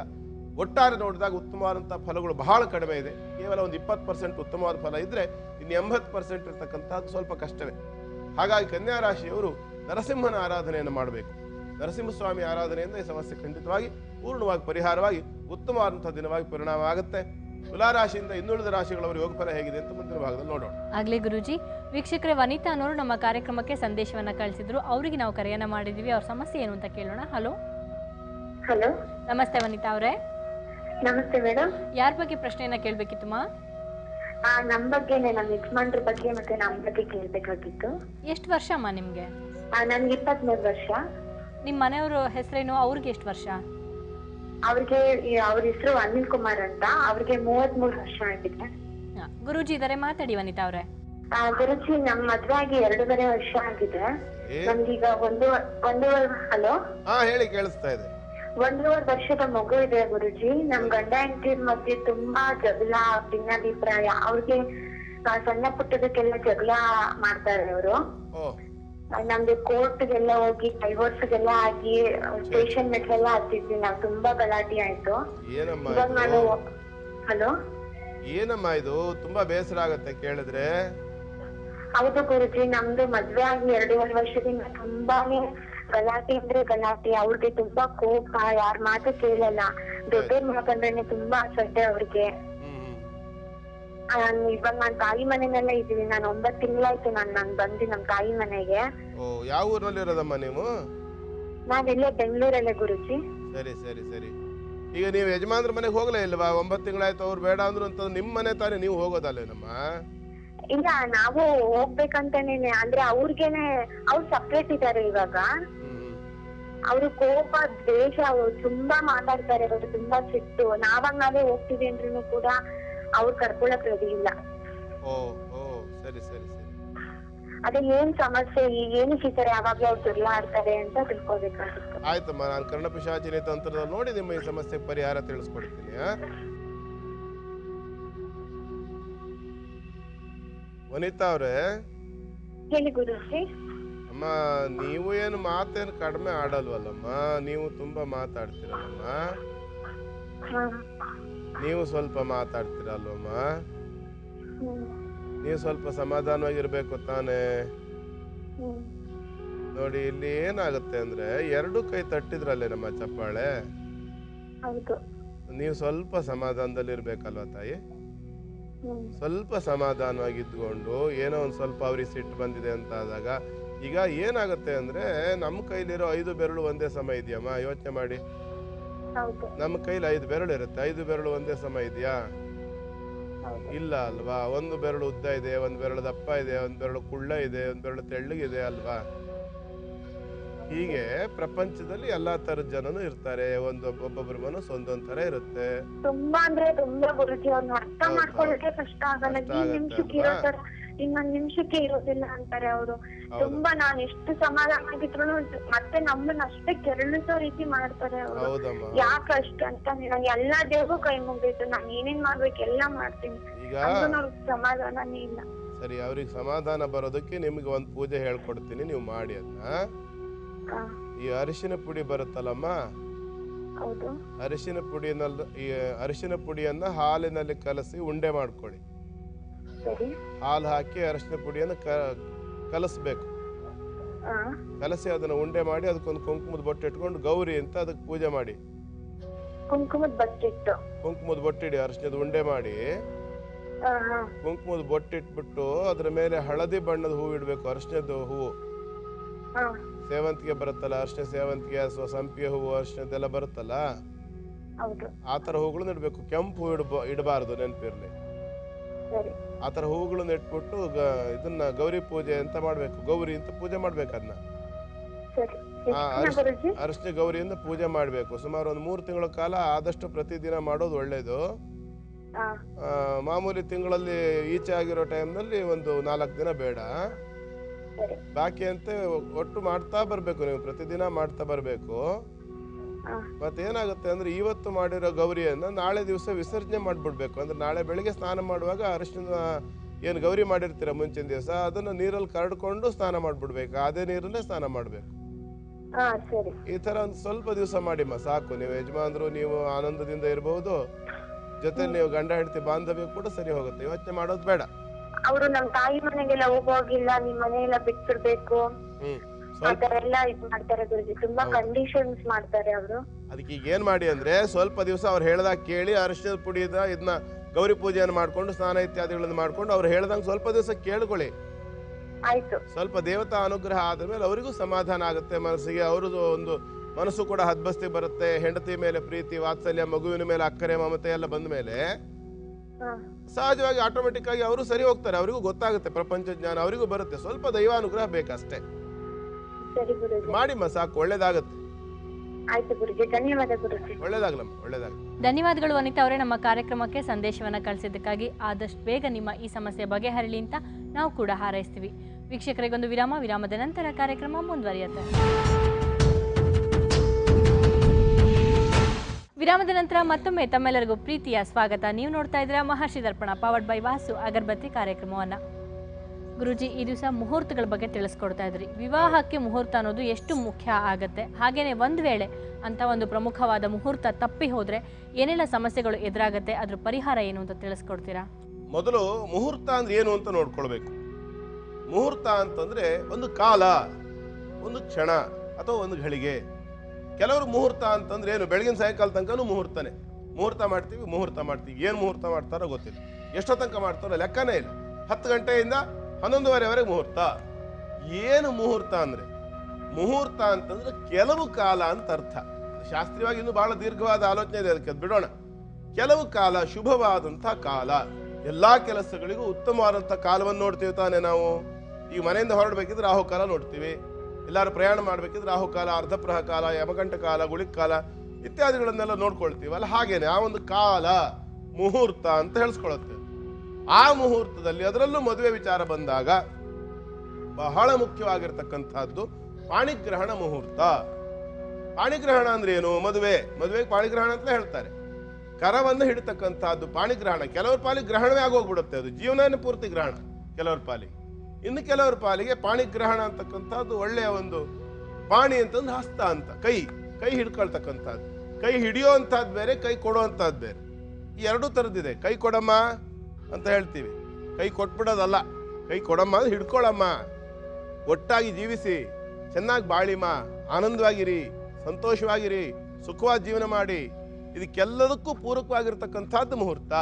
ಇದರಲ್ಲಿ ವ್ಯತ್ಯಾಸ ಆದ್ರೆ ಅದಕ್ಕೆ ಯಾರು ಕಾರಣ? ಇಟ್ಕೊಟ್ಟಂಥವ್ರು ಕಾರಣ ಆಗ್ತಾರೆ. ಯಾಕೆ ಅಂತಂದ್ರೆ ಶುಭವಾದಂಥ ಮುಹೂರ್ತವನ್ನು ನೋಡುವಾಗ ಯಾವ ಲಗ್ನವನ್ನು ಇಡಬೇಕು. ಸಿಂಹ, ವೃಷಭ, ಕುಂಭ ಲಗ್ನಗಳು, ಈ 3 ಲಗ್ನಗಳು ಶುಭ ಲಗ್ನಗಳು ಅಂತ ಹೇಳುತ್ತೆ. ಯಾವಾಗಲೂ ಶುಭ ಲಗ್ನಗಳ ಆಗೋದಿಲ್ಲ. ಕಾರಣ ಏನು ಅಂದ್ರೆ ಈ 3 ಲಗ್ನಗಳನ್ನು ಸ್ಥಿರ ಲಗ್ನಗಳು ಅಂತ ಹೇಳ್ತಾರೆ. ಹಾಗಾಗಿ ಶಾಶ್ವತವಾದಂಥ ಬಾಂಧವ್ಯಕ್ಕಾಗಿ ಉಪಯೋಗಿಸಬೇಕು. ಅದರಲ್ಲೂ ವಿಶೇಷವಾಗಿ ಗೃಹ ಪ್ರವೇಶಕ್ಕೆ ಹೇಳುತ್ತೆ. ಮದುವೆ ವಿಚಾರ ಮಾತಾಡ್ತಾ ಇದೀವಿ ಅಂದಮೇಲೆ ಮದುವೆಗೆ ಸಂಬಂಧಪಟ್ಟಂತ ಕೆಲವು ಯೋಚನೆಗಳನ್ನು ನಾವು ಮಾಡ್ಕೊಳ್ಬೇಕು. ಮುಹೂರ್ತ ಇಡಿಸ್ಕೋಬೇಕಿದೆ. ಯಾವ ಲಗ್ನ ಇಟ್ಟಿದ್ದಾರೆ, 5ನೇ ಮನೆಯಲ್ಲಿ ಯಾವ ಗ್ರಹ ಇದೆ, 7ನೇ ಮನೆಯಲ್ಲಿ ಯಾವ ಗ್ರಹ ಇದೆ, 12ನೇ ಮನೆಯಲ್ಲಿ ಯಾವ ಗ್ರಹ ಇದೆ ಇತ್ಯಾದಿಗಳು ನೋಡ್ಕೊಳ್ಬೇಕು. ಪ್ರಧಾನವಾಗಿ ಮುಹೂರ್ತ ಲಗ್ನವನ್ನು ಇಟ್ಟಾಗ, ವಿವಾಹಕ್ಕೆ ಮುಹೂರ್ತ ಲಗ್ನವನ್ನು ಇಟ್ಟಾಗ ಏನು ಮಾಡಬೇಕು ಅಂದ್ರೆ ಗುರು ಎಲ್ಲಿದ್ದಾನೆ, ಕುಜ ಎಲ್ಲಿದ್ದಾನೆ, ಶುಕ್ರ ಎಲ್ಲಿದ್ದಾನೆ, ಈ 3 ಪ್ರಧಾನವಾಗಿ ನೋಡ್ಕೊಳ್ಬೇಕು. ಶುಕ್ರ ಅನ್ನೋನು ಮಾಂಗಲ್ಯಕಾರಕ, ಕುಜ ಅನ್ನೋನುವಂಥದ್ದು ವಿಚ್ಛೇದನಕಾರಕ, ಗುರು ಅನ್ನುವಂಥ ಗ್ರಹ ಸಂತಾನಕಾರಕ. ಹಾಗಾಗಿ ಸಂತಾನ, ಸೌಭಾಗ್ಯ, ವಿಚ್ಛೇದನ ಈ 3 ಸಂಬಂಧಿತವಾಗಿರ್ತಕ್ಕಂಥದ್ದು ಮುಹೂರ್ತಕ್ಕೆ ಮುಖ್ಯ. ಶುಕ್ರ ಶುಭ ಸ್ಥಾನದಲ್ಲಿದ್ದಾನೆ ಮುಹೂರ್ತಕ್ಕೆ ಅಂತಂದಾಗ ಅದು ಬಾಂಧವ್ಯ ಚೆನ್ನಾಗಿರುತ್ತೆ. ಗುರು ಶುಭ ಸ್ಥಾನದಲ್ಲಿದ್ದಾನೆ ಅಂದ್ರೆ ಒಳ್ಳೆಯ ಸಂತಾನ ಆಗುತ್ತೆ. ಕುಜ ದುಸ್ಥಾನದಲ್ಲಿ ಇಲ್ಲ, ದೃಷ್ಟಿ ಕೊಡ್ತಾ ಇಲ್ಲ ಲಗ್ನಕ್ಕೆ ಅಂದ್ರೆ ವಿಚ್ಛೇದನ ಇತ್ಯಾದಿಗಳು ಆಗೋದಿಲ್ಲ. ಹೀಗೆ ಕೆಲವು ಲಕ್ಷಣಗಳನ್ನು ನೋಡ್ಬೇಕು. ಯಾವ ಗ್ರಹ ದೃಷ್ಟಿಯಿಂದ ಯಾವ ಫಲ ಅನ್ನೋದು ಗೊತ್ತಿದ್ರೆ ಆವಾಗ ಮುಹೂರ್ತ ಇಡ್ತಕ್ಕಂಥದ್ದು ಸುಲಭ. ನಾನು ಹಿಂದೆ ತಿಳಿಸ್ಕೊಟ್ಟಿದ್ದೀನಿ, ಮುಹೂರ್ತ ಅಂತಕ್ಕಂಥದ್ದು ಪುನರ್ಜನ್ಮ ಇದ್ದ ಹಾಗೆ. ಗಂಡಿಗೂ ಹೊಸ ಜೀವನ, ಹೆಣ್ಣಿಗೂ ಹೊಸ ಜೀವನ. ಅಂದ್ರೆ ಹೊಸದಾಗಿ ಜೀವನವನ್ನು ಇಬ್ರು ಪ್ರಾರಂಭ ಮಾಡಿದಾಗ ಒಂದು ಹೊಸ ಜನ್ಮ ಇದ್ದ ಹಾಗೆ. ಮುಹೂರ್ತ ಅಂತಕ್ಕಂಥ ಅದು ಹೊಸ ಜನ್ಮವನ್ನು ಸೃಷ್ಟಿ ಮಾಡ್ತಕ್ಕಂಥದ್ದು. ಅದೇ ಎಡವಟ್ಟಾಗಿದೆ ಅಂತಾದ್ರೆ, ಹೊಸ ಜನ್ಮ ಅನ್ನುವಂಥದ್ದು ಪ್ರಾರಂಭ ಆಗೋದೇ ದುರ್ಗಳಿಗೆಯಿಂದ ಅಂತಾದ್ರೆ ಆವಾಗ ಏನಾಗುತ್ತೆ? ಪೂರ್ಣ ದುಷ್ಟ ಸ್ಥಿತಿನೇ, ಎಲ್ಲದರಲ್ಲೂ ತೊಂದರೆನೆ.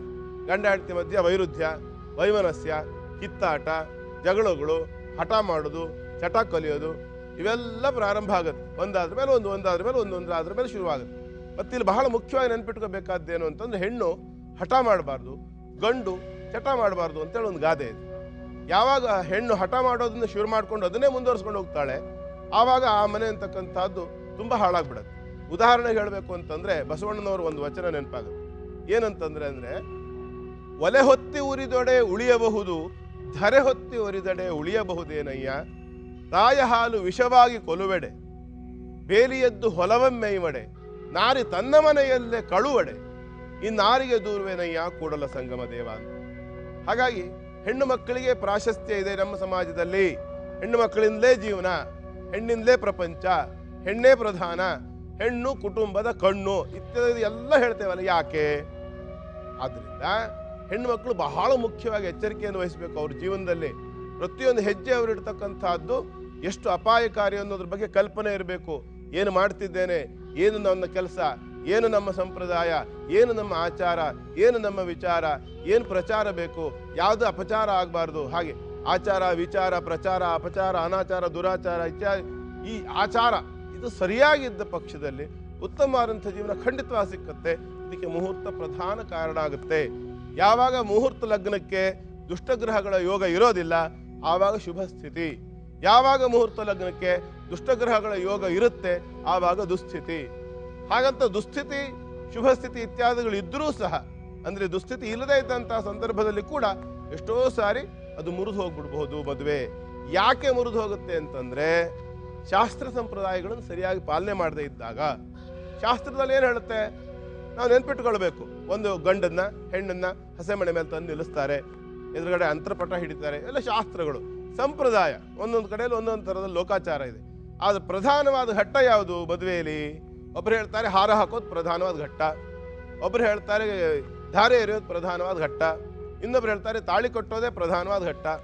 ಶಾಸ್ತ್ರೀಯವಾಗಿ ನಾವು ನೋಡಿದರೆ ಮದುವೆ ಅಂದ್ರೆ ವಿವಾಹ, ವಿವಾಹ ಬಿಡಿಸಿ ಅವಾಗ ಅರ್ಥ ಆಗತ್ತೆ.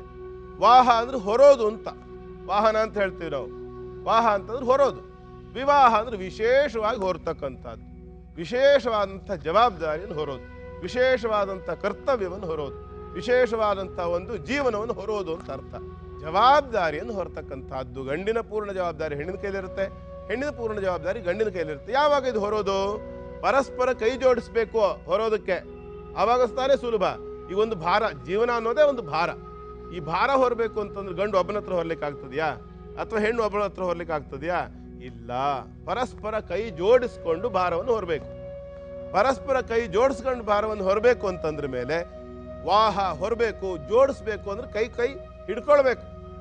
ಕೈ ಕೈ ಹಿಡ್ತಕ್ಕಂಥದ್ದು ಯಾವಾಗ? ಪಾಣಿಗ್ರಹಣ ಅಂದ್ರೆ ಅದೇನೆ. ಹಾಗೆ ಪಾಣಿಗ್ರಹಣ ಅನ್ನೋ ವಿಚಾರ ಬಂದಾಗ ಯಾವಾಗ ಧಾರಾ ಮುಹೂರ್ತವಾಗ್ತದೆಯೋ, ಧಾರಾ ಮುಹೂರ್ತವನ್ನು ಮಾಡಿ ಹೆಣ್ಣಿನ ತಂದೆ ತಾಯಿ ಯಾವಾಗ ಹೆಣ್ಣಿನ ಕೈಯನ್ನು ಗಂಡಿನ ಕೈಯಲ್ಲಿ ಇಟ್ಟರೋ ಅದೇ ಮುಹೂರ್ತ. ಆ ಟೈಮ್ನ ಮುಹೂರ್ತವನ್ನು ಶುಭಗಳಿಗೆ ಅಂತ ತಗೊಳ್ಬೇಕು. ಹೆಣ್ಣಿನ ಕೈಯಲ್ಲಿ ಫಲ ತಾಂಬೂಲಗಳು, ಕುಲದೇವತಾ ಸಾಕ್ಷಿ, ತುಳಸಿನೋ ಬಿಲ್ಲುಪತ್ರೆನೋ ಹೂವೋ ಇಟ್ಟು, ಲಕ್ಷ್ಮಿಯ ಒಂದು ಸೂಚಕವಾಗಿರ್ತಕ್ಕಂತಹ ಒಂದು ಚಿಲ್ಲರೆ ಕಾಸನ್ನು ಬಂಗಾರವನ್ನು ಇಟ್ಟು ಧಾರೆಯನ್ನು ಏರಿತಾರೆ. ಗಂಗಾರಿ ಪುಣ್ಯ ನದಿಗಳ ನೀರನ್ನಲ್ಲಿ ಬಿಡ್ತಾರೆ. ಬಿಟ್ಟು ಕೆಲವು ಮಾತುಗಳನ್ನು ಹೇಳ್ತಾರೆ, ಮಂತ್ರಗಳನ್ನು ಹೇಳ್ತಾರೆ, ಅರ್ಥಗಳಿರ್ತಕ್ಕಂಥ ಮಂತ್ರ. ಒಟ್ಟು ಏನೋ ಬಾಯಿಗೆ ಬಂದಂಗೆ ಏನೋ ಒಂದಿಷ್ಟು ಹೇಳಿ ಮುಗಿಸುವಂಥದ್ದಲ್ಲ, ಕ್ರಮವಾಗಿರ್ತಕ್ಕಂಥದ್ದು. ಹೀಗೆ ಹೇಳಬೇಕು ಅನ್ನುವಂಥ ಕ್ರಮ ಇದೆ. ಅದಕ್ಕೆ ಇಂಥ ಪ್ರಶ್ನೆಯನ್ನು ಗಂಡಿಗೆ ಕೇಳಬೇಕು, ಇಂಥ ಉತ್ತರವನ್ನು ಗಂಡಿಂದ ಪಡ್ಕೋಬೇಕು ಅಂತಿದೆ. ಅದ್ರ ವಿವರಣೆಯನ್ನು ಪೂರ್ತಿಯಾಗಿ ಗಂಡಿಗೆ ಕೊಡಬೇಕು. ಅದ್ರ ಜವಾಬ್ದಾರಿ ಅವ್ನು ತಿಳ್ಕೋಬೇಕು, ತಿಳ್ಕೊಂಡು ಹಾಗೆ ನಡ್ಕೊಳ್ಬೇಕು. ನಡ್ಕೊಳ್ಳಿಲ್ಲ ಅಂತಂದ್ರೆ ಅದಕ್ಕಾಗುವ ಅನರ್ಥಗಳಿಗೆ ಅಲ್ಲ, ಮುಂದಾಗ್ತಕ್ಕಂಥ ಅಪಚಾರಿಗಳೇ ಶಾಸ್ತ್ರ ಕಾರಣ ಅಲ್ಲ, ನಡ್ಕೊಳ್ತಕ್ಕಂಥ ವ್ಯಕ್ತಿ ಕಾರಣ. ಹಾಗಾದ್ರೆ ಶಾಸ್ತ್ರ ದೂರೋದ್ರಿಂದ ಏನೂ ಉಪಯೋಗ ಇಲ್ಲ. ಏನ್ ಹೇಳುತ್ತೆ ಶಾಸ್ತ್ರ? ಮುಂದಿನ ಭಾಗದಲ್ಲಿ ನೋಡೋಣ. ಆಗ್ಲಿ ಗುರೂಜಿ. ವೀಕ್ಷಕರೇ, ವಿವಾಹ ಮುಹೂರ್ತದ ಬಗ್ಗೆ ಗುರೂಜಿನ ಇನ್ನಷ್ಟು ತಿಳ್ಕೊಳ್ಳೋಣ. ಹಾಗೇನೆ ವಿವಾಹ ಮುಹೂರ್ತ ಒಂದ್ ವೇಳೆ ತಪ್ಪಿ ಹೋದ್ರೆ ಏನೆಲ್ಲ ತೊಂದರೆಗಳಾಗತ್ತೆ, ಅದ್ರ ಪರಿಹಾರ ಹೇಗೆ ಮಾಡ್ಕೋಬೇಕು ಅಂತ ತಿಳ್ಕೊಳ್ಳೋಣ. ಅದಕ್ಕೆ ಮುಂಚೆ ಒಂದು ಚಿಕ್ಕ ವಿರಾಮವನ್ನ ತೆಗೆದುಕೊಳ್ಳೋಣ. ಪುಟ್ಟ ವಿರಾಮದ ನಂತರ ಮತ್ತೊಮ್ಮೆ ತಮ್ಮೆಲ್ಲರಿಗೂ ಪ್ರೀತಿಯ ಸ್ವಾಗತ. ನೀವು ನೋಡ್ತಾ ಇದ್ದೀರಾ ಮಹರ್ಷಿ ದರ್ಪಣ, ಪವರ್ಡ್ ಬೈ ವಾಸು ಅಗರಬತ್ತಿ ಕಾರ್ಯಕ್ರಮವನ್ನ. ಗುರುಜಿ, ಇನ್ನುಳಿದ ರಾಶಿಗಳ ಯೋಗ ಫಲ ಇವತ್ತಿಗೆ ಹೇಗಿದೆ ಅಂತ ತಿಳಿಸ್ಕೊಡಿ. ಮೊದಲು ತುಲಾ ರಾಶಿ ಯೋಗ ಫಲವನ್ನು ನೋಡೋಣ. ತುಲಾ ರಾಶಿಯವರ ಯೋಗ ಫಲದ ಪ್ರಕಾರ ಕರ್ಮವ್ಯಯ ಅಂದ್ರೆ ಉದ್ಯೋಗ ಸ್ಥಾನದಲ್ಲಿ ಬದಲಾವಣೆ ಆಗ್ತಕ್ಕಂಥದ್ದು ಅಥವಾ ಉದ್ಯೋಗವನ್ನು ಬಿಡತಕ್ಕಂಥದ್ದು, ಸ್ಥಾನ ಪಲ್ಲಟವಾಗ್ತಕ್ಕಂಥ ಯೋಗ. ಸಾಂಸಾರಿಕವಾಗಿ ಸಪ್ತಮಾಧಿಪತಿ ಕೂಡ ಬೇಭಾವದಲ್ಲಿದ್ದಾನೆ. ಹಾಗಾಗಿ ಉದ್ಯೋಗದಲ್ಲಿ ಹೋಗ್ತಕ್ಕಂಥದ್ದು, ಕೆಲಸಕ್ಕೆ ಹೋಗ್ತಕ್ಕಂಥ ಗಂಡ ಹೆಂಡರಲ್ಲಿ ಪರಸ್ಪರ ವೈಮನಸ್ಸೆ ಬರ್ತಕ್ಕಂಥ ದಿವಸ. ಯಾಕೆ ಬರೀ ಕೆಟ್ಟ ಫಲಗಳೇ ಇದಾವೆ ಅಂದ್ರೆ ಗುರು ವಕ್ರನಾಗಿರ್ತಕ್ಕಂಥದ್ದು ಮತ್ತು ತುಲಾರಾಶಿಯ ವ್ಯಯಭಾವದಲ್ಲಿ ಬಂದಿರತಕ್ಕಂಥ ಸಪ್ತಮಾಧಿಪತಿ ಇದಕ್ಕೆ ಕಾರಣ ಆಗ್ತಾರೆ. ಹಾಗಾಗಿ ಇಂಥ ಸಂದರ್ಭದಲ್ಲಿ ಇಂಥ ಒಂದು ಸಮಸ್ಯೆಗಳ ಪರಿಹಾರಕ್ಕೋಸ್ಕರವಾಗಿ ಸ್ಕಂದಮಾತಾ ಅಂತಕ್ಕಂಥ ಒಂದು ದೇವಿಯ ಸ್ವರೂಪ, ಸ್ಕಂದಮಾತಾ ಯಶಸ್ವಿನಿ ಅಂತ ಹೇಳ್ತಾರೆ. ಆ ಒಂದು ಯಶಸ್ಸು ನಮಗೆ ಪ್ರಾಪ್ತಿಯಾಗಬೇಕು. ಹಾಗಾಗಿ ಸ್ಕಂದಮಾತಾ ಅನ್ನುವಂಥ ದೇವಿಯನ್ನು ಆರಾಧನೆ ಮಾಡಬೇಕು. ಸ್ಕಂದಮಾತಾ ಯೈ ನಮಃ ಅಂತ ಪ್ರಾರ್ಥನೆ ಮಾಡಿಕೊಂಡು ಬೆಳಗಿನಿಂದ ಆ ಸ್ಕಂದಮಾತಾ ಸ್ವರೂಪವನ್ನು ಯಾರು ಕಲ್ಪನೆ ಮಾಡ್ಕೊಳ್ತಕ್ಕಂಥದ್ದು ಕಷ್ಟ. ಪಾರ್ವತಿಯ ಒಂದು ಸ್ವರೂಪ, ತೊಡೆ ಮೇಲೆ ಸುಬ್ರಹ್ಮಣ್ಯ ಕೂತಿರ್ತಕ್ಕಂಥದ್ದು, ಇದನ್ನು ಸ್ಕಂದಮಾತಾ ಅಂತ ಹೇಳ್ತಾರೆ. ಈ ಸ್ಕಂದಮಾತಾ ದೇವಿಯನ್ನು ಪ್ರಾರ್ಥನೆ ಮಾಡ್ಕೊಳ್ತಕ್ಕಂಥದ್ದು ಉತ್ತಮವಾದಂತಹ ಫಲವನ್ನು ಕೊಡುತ್ತೆ. ಮುಂದಿನದು ವೃಶ್ಚಿಕ ರಾಶಿ. ವೃಶ್ಚಿಕ ರಾಶಿಯವರ ಯೋಗ ಫಲದ ಪ್ರಕಾರ ಅಷ್ಟಮ ಭಾವದಲ್ಲಿರ್ತಕ್ಕಂಥ ವಕ್ರ ಗುರುವಿನಿಂದಾಗಿ ಕೆಲವು ಸಮಸ್ಯೆಗಳಿದೆ. ಈಗ ವೃಶ್ಚಿಕ ರಾಶಿಯವರಿಗೆ ಅನೇಕ ಕಡೆಗಳಲ್ಲಿ ಗರ್ಭಪಾತವಾಗ್ತಕ್ಕಂಥದ್ದು ಕೆಲವರಿಗೆ. ಯಾಕೆಂದ್ರೆ ವೃಶ್ಚಿಕ ರಾಶಿಯವರಿಗೆ ಪಂಚಮ ಸ್ಥಾನಾಧಿಪತಿಯೇ ಗುರುವಾಗಿರೋದ್ರಿಂದ ಸಂತಾನ ಹರಣವಾಗ್ತಕ್ಕಂಥದ್ದು, ಸಂತಾನ ನಾಶವಾಗ್ತಕ್ಕಂಥದ್ದು ಎಲ್ಲ ಯೋಗಗಳನ್ನು ಹೇಳುತ್ತೆ. ಹಾಗಂತ ಅಂದ್ಕೂಡಲೇ ಅದು ಪೂರ್ಣವಾದಂತಹ ಫಲ ಅಲ್ಲ. ಯಾಕೆಂದ್ರೆ ಪರಿಹಾರ ಕೂಡ ಇದೆ ಅದಕ್ಕೆ. ಯಾಕೆಂದ್ರೆ ಏಕಾದಶಿ ಭಾವದಲ್ಲಿ ಇರ್ತಕ್ಕಂಥ ಅಂಗಾರಕ ಗರ್ಭವನ್ನು ರಕ್ಷಣೆ ಮಾಡ್ತಾನೆ. ಹಾಗಾಗಿ ಗರ್ಭರಕ್ಷಕನಾಗಿರ್ತಕ್ಕಂಥ ಸುಬ್ರಹ್ಮಣ್ಯನ ಆರಾಧನೆಯನ್ನು ಮಾಡಬೇಕು. ವೃಶ್ಚಿಕ ರಾಶಿಯವರು ಗರ್ಭರಕ್ಷಕನಾಗಿರ್ತಕ್ಕಂಥ ಸುಬ್ರಹ್ಮಣ್ಯನ ಆರಾಧನೆ ಮಾಡೋದ್ರಿಂದ ಖಂಡಿತವಾಗಿ ಉತ್ತಮವಾದಂತಹ ಫಲ ಸಿಕ್ಕೇ ಸಿಕ್ಕತ್ತೆ. ಮುಂದಿನದು ಧನುರಾಶಿ. ಧನುರಾಶಿಯವರ ಯೋಗ ಫಲದ ಪ್ರಕಾರ ಉತ್ತಮವಾದಂಥ ದಿನ. ಕರ್ಮಭಾವದಲ್ಲಿರ್ತಕ್ಕಂಥ ಶಶಿಮಂಗಳ ಯೋಗ ಮತ್ತು ರಾಶಿಯಲ್ಲಿರ್ತಕ್ಕಂಥ ಶುಕ್ರನ ಯೋಗದಿಂದಾಗಿ ಸ್ವಲ್ಪ ಕೆಲವರಿಂದ ಸಾಲವನ್ನು ಇಸ್ಕೊಳ್ಬೇಕಾದಂತಹ ಪರಿಸ್ಥಿತಿ. ಬಡ್ಡಿಗಾಗಿ ಅಲ್ಲ, ಸ್ವಲ್ಪ ಕಾಲದವರೆಗೆ ಅಲ್ಲಿಂದ ಕಿತ್ತು ಇಲ್ಲಿ ಹಚ್ಚೋದಕ್ಕೋಸ್ಕರವಾಗಿ ಸ್ವಲ್ಪ ಸಾಲವನ್ನು ಮಾಡಿ ಆ ಒಂದು ಸಾಲದ ಫಲವಾಗಿ ಸ್ವಲ್ಪ ಚಿಂತೆ ಮಾಡ್ತಕ್ಕಂಥ ಅದನ್ನು ಸಾಲ ಮಾಡ್ಕೊಂಡ್ಬಿಟ್ಟಲ್ಲಪ್ಪ ಅಂತ. ಆದ್ರೆ ಚಿಂತೆ ಮಾಡಬೇಕಾದಂಥ ಅನಿವಾರ್ಯತೆ ಇಲ್ಲ. ಕಾರಣ ಏನಪ್ಪ ಅಂತಂದ್ರೆ ಏಕಾದಶಿ ಭಾವ ಚೆನ್ನಾಗಿದೆ, ಕರ್ಮಭಾವ ಚೆನ್ನಾಗಿದೆ. ಹಾಗಾಗಿ ಉತ್ತಮವಾದಂಥ ದಿವಸವಾಗಿ ಪರಿವರ್ತನೆ ಆಗತ್ತೆ. ಯೋಚನೆ ಮಾಡ್ತಕ್ಕಂಥ ಅನಿವಾರ್ಯತೆ ಇಲ್ಲ. ಭದ್ರಕಾಳಿ ಆರಾಧನೆಯನ್ನು ಮಾಡೋದ್ರಿಂದ ಧನುರಾಶಿಯವರಿಗೆ ಇನ್ನಷ್ಟು ಉತ್ತಮವಾದಂಥ ಫಲ ಸಿಕ್ಕತ್ತೆ. ಮಕರ ರಾಶಿಯಿಂದ ಹಿಂದುಳಿದ ರಾಶಿಗಳವರ ಯೋಗ ಫಲ ಹೇಗಿದೆ ನಾಳೆ ಅಂತ ಮುಂದಿನ ಭಾಗದಲ್ಲಿ ನೋಡೋಣ. ಆಗ್ಲಿ ಗುರೂಜಿ.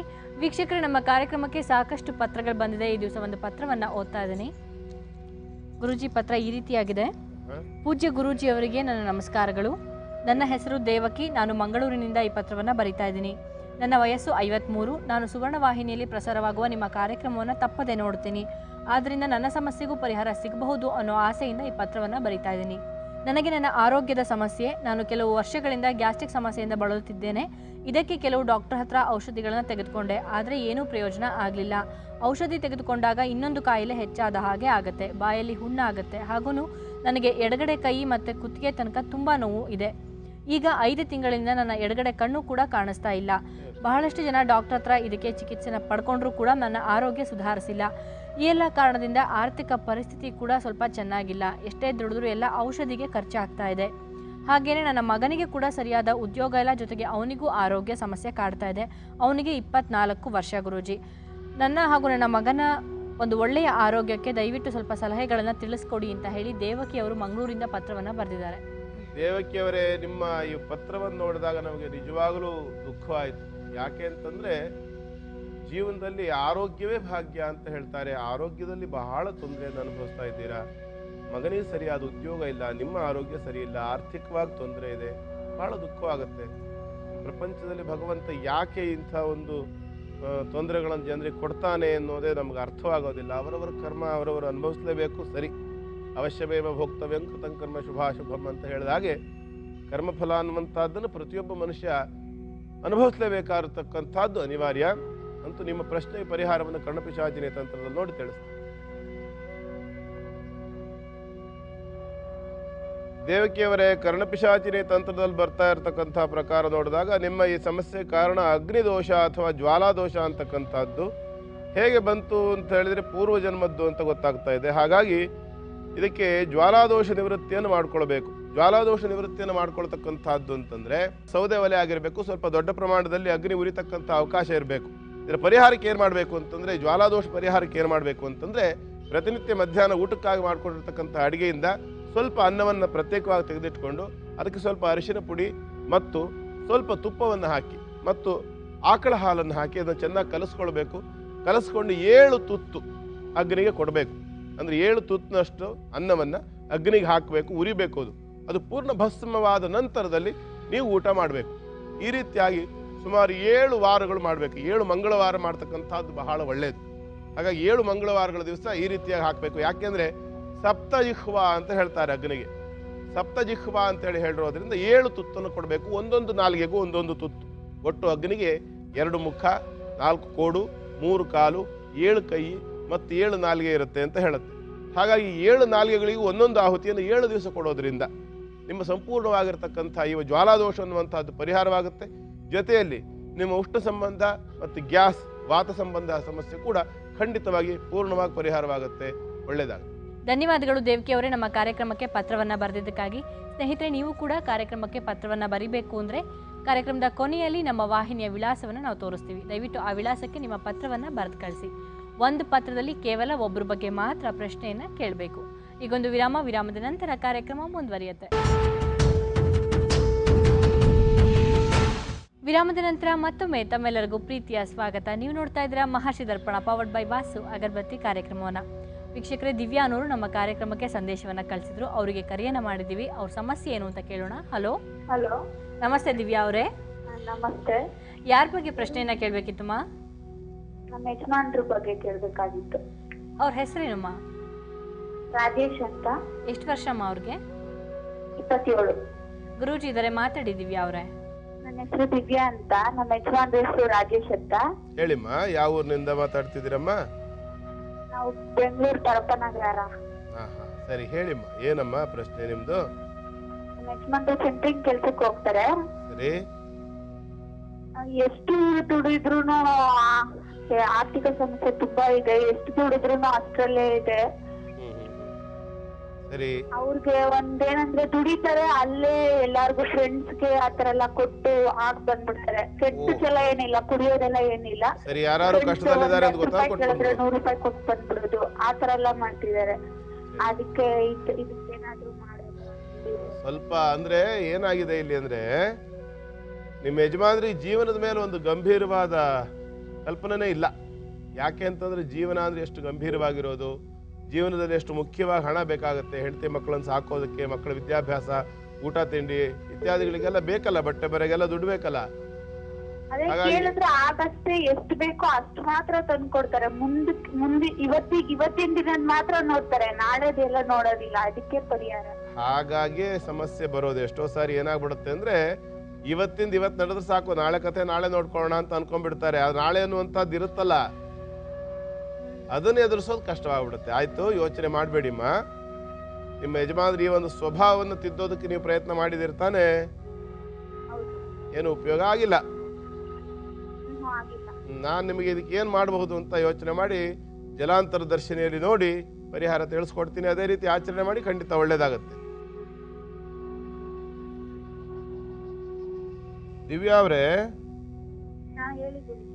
ನಿಮ್ಮ ಮನೆ ದೇವರು ಕಾಲಭೈರವನ ಅಥವಾ ಭೈರವನಿಗೆ ನಡ್ಕೊಳ್ತೀರಾ ನೀವು, ಹೇಗೆ? ನಮ್ಮ ಮನೆ ದೇವರು ಕಾಲಭೈರವ, ನಮ್ಮ ಯಜಮಾನ್ರದು ವೆಂಕಟೇಶ್ವರ. ನಿಮ್ಮ ತಂದೆ ಮನೆ ಕಡೆಗೆ ಕಾಲಭೈರವನ? ನೋಡಿ, ಇಲ್ಲಿ ಕಾಲಭೈರವನ ಆರಾಧನೆ ಮಾಡಿದ್ರೆ ಖಂಡಿತವಾಗ್ಲೂ ನಿಮ್ಮ ಯಜಮಾನರಿಗೆ ಜವಾಬ್ದಾರಿ ಬರುತ್ತೆ, ಉತ್ತಮವಾದಂಥ ಫಲ ಇದೆ. ಹಾಗೇನೆ ನಿಮಗೂ ಸಹ ಮುಂದೆ ಭವಿಷ್ಯದಲ್ಲಿ ಎಷ್ಟೋ ಸಮಸ್ಯೆಗಳಿಂದ ನೀವು ಹೊರಗಡೆ ಬರ್ತೀರಾ. ನೋಡಿ, ಕಾಲಭೈರವನ ಫೋಟೋ ತಂದ್ಕೊಂಡು ಮನೆಯಲ್ಲಿ ಇದೆಯಮ್ಮ. ಕಾಲಭೈರವನ ಮುಂದೆ ಎಳ್ಳೆಣ್ಣೆ ದೀಪ ಹಚ್ಚಿಮ್ಮ ನಿತ್ಯ. ಅವನಿಗೆ ಎಡಕ್ಕೆ ಬರಬೇಕು. ನೀವು ದೇವರ ಎದುರಿಗೆ ಮುಖ ಮಾಡಿ ಕೂತ್ರೆ, ಕಾಲಭೈರವನ ಎದುರಿಗೆ ನೀವು ಮುಖ ಮಾಡಿ ಕೂತ್ರೆ ನಿಮ್ ಬಲಗಡೆ ಸೈಡ್ ಬರೋ ಹಾಗೆ ನೀವು ಎಳ್ಳೆಣ್ಣೆ ದೀಪ ಹಚ್ಚಬೇಕು ಕಾಲಭೈರವಂಗೆ. ಕಾಲಭೈರವನ ಈ ತರ ಪ್ರಾರ್ಥನೆ ಮಾಡ್ಕೊಳ್ತಾ ಬನ್ನಿ. ಕ್ರಮೇಣವಾಗಿ ಖಂಡಿತವಾಗ್ಲೂ ನಿಮ್ಮ ಯಜಮಾನರಿಗೂ ಸಹ ಜವಾಬ್ದಾರಿ ಬರ್ತದೆ, ಜೊತೆಯಲ್ಲಿ ಅನುಕೂಲ ಆಗ್ತದೆ, ಅವರಿಗೂ ಸ್ವಲ್ಪ ಅನುಕೂಲವಾಗುತ್ತೆ, ಇನ್ನು ಹೆಚ್ಚು ದುಡ್ಡನ್ನ ಸಂಪಾದನೆ ಮಾಡೋದಕ್ಕೂ ಅನುಕೂಲವಾಗುತ್ತೆ. ಧನ್ಯವಾದಗಳು ನಮ್ಮ ಕಾರ್ಯಕ್ರಮಕ್ಕೆ ಸಂದೇಶವನ್ನ ಕಳಿಸಿದ್ದಕ್ಕಾಗಿ. ಆದಷ್ಟು ಬೇಗ ನಿಮ್ಮ ಸಮಸ್ಯೆ ಬಗೆಹರಲಿ ಅಂತ ನಾವು ಕೂಡ ಹಾರೈಸ್ತೀವಿ. ವೀಕ್ಷಕರ, ಇನ್ನುಳಿದ ರಾಶಿಗಳ ಫಲ ಹೇಗಿದೆ ಅಂತ ತಿಳಿಯೋಣ ಅಲ್ವಾ? ಗುರುಜಿ, ಮಕರ, ಕುಂಭ ಹಾಗೂ ಮೀನ ರಾಶಿಗಳ ಯೋಗ ಫಲ ಇವತ್ತಿಗೆ ಹೇಗಿದೆ ಅಂತ ತಿಳಿಸ್ಕೊಡಿ. ಮೊದಲನೇದಾಗಿ ಮಕರ ರಾಶಿ ಯೋಗ ಫಲವನ್ನು ನೋಡೋಣ. ಮಕರ ರಾಶಿಯವರ ಯೋಗ ಫಲದ ಪ್ರಕಾರ ಸಾಲಗಳಿಂದ ನಿವೃತ್ತಿ ಆಗ್ತಕ್ಕಂಥ ಯೋಗ ಇದೆ. ಉತ್ತಮವಾದಂತಹ ಒಂದು ಸಾಂಸಾರಿಕ ಜೀವನ ಇರತಕ್ಕಂಥದ್ದು, ಆರೋಗ್ಯದಲ್ಲಿ ಅಭಿವೃದ್ಧಿ ಆಗ್ತಕ್ಕಂಥ ಯೋಗ ಇದೆ. ಇನ್ನು ವಿಶೇಷವಾಗಿ ಹೇಳಬೇಕು ಅಂತಂದ್ರೆ, ದೀರ್ಘಕಾಲದಿಂದ ಯಾವುದೋ ಒಂದು ಸಮಸ್ಯೆಯಿಂದ ಬಳಲ್ತಾ ಇರುವಂಥವ್ರು, ಮೂಲವ್ಯಾಧಿ ಇತ್ಯಾದಿ ರೋಗಗಳಿಂದ ಕಷ್ಟಗಳಿಂದ ಒದ್ದಾಡ್ತಾ ಇರತಕ್ಕಂಥವ್ರಿಗೆ ಉತ್ತಮವಾದಂಥ ದಿನ ಇವತ್ತು. ಆರೋಗ್ಯದಲ್ಲಿ ಸುಧಾರಣೆ ಇದೆ ಮತ್ತು ಉತ್ತಮವಾದಂತಹ ಒಂದು ಬಾಂಧವ್ಯದ ದಿನ, ಊಟ ಉಪಚಾರಗಳಲ್ಲಿ ಉತ್ತಮವಾಗಿರ್ತಕ್ಕಂಥ ಒಂದು ಫಲ ಇತ್ಯಾದಿ ಒಳ್ಳೆಯ ಒಂದು ಯೋಗ ಫಲ ಅಂತಕ್ಕಂಥದ್ದು ಇವತ್ತಿದೆ. ಜೊತೆಯಲ್ಲಿ ಈ ಒಂದು ದಿವಸ ಆಂಜನೇಯನ ಆರಾಧನೆಯನ್ನು ಮಾಡ್ತಕ್ಕಂಥವರಿಗೆ ಇನ್ನಷ್ಟು ಉತ್ತಮವಾದಂಥ ಫಲ ಖಂಡಿತವಾಗಿ ಸಿಕ್ಕುತ್ತೆ. ಕಾರಣ ಏನು ಅಂತಂದ್ರೆ, ಕರ್ಮಭಾವದಲ್ಲಿರ್ತಕ್ಕಂಥ ಶನೈಶ್ಚರ. ಹಾಗಾಗಿ ಉದ್ಯೋಗ ಸ್ಥಾನ ಅಂತಕ್ಕಂಥದ್ದು ಇನ್ನಷ್ಟು ಉತ್ತಮವಾದಂತಹ ಫಲವನ್ನು ಕೊಡಲಿಕ್ಕೆ ಆಂಜನೇಯನ ಆರಾಧನೆಯನ್ನು ಮಾಡಿ. ಕುಂಭರಾಶಿ. ಕುಂಭರಾಶಿಯವರ ಯೋಗ ಫಲದ ಪ್ರಕಾರ ಉತ್ತಮವಾದಂಥ ದಿನ ಅಲ್ಲ. ಯಾಕೆ ಅಂತಂದರೆ, ಅಷ್ಟಮ ಭಾವ ಅನ್ನೋಂಥದ್ದು ಶುದ್ಧವಾಗಿಲ್ಲ.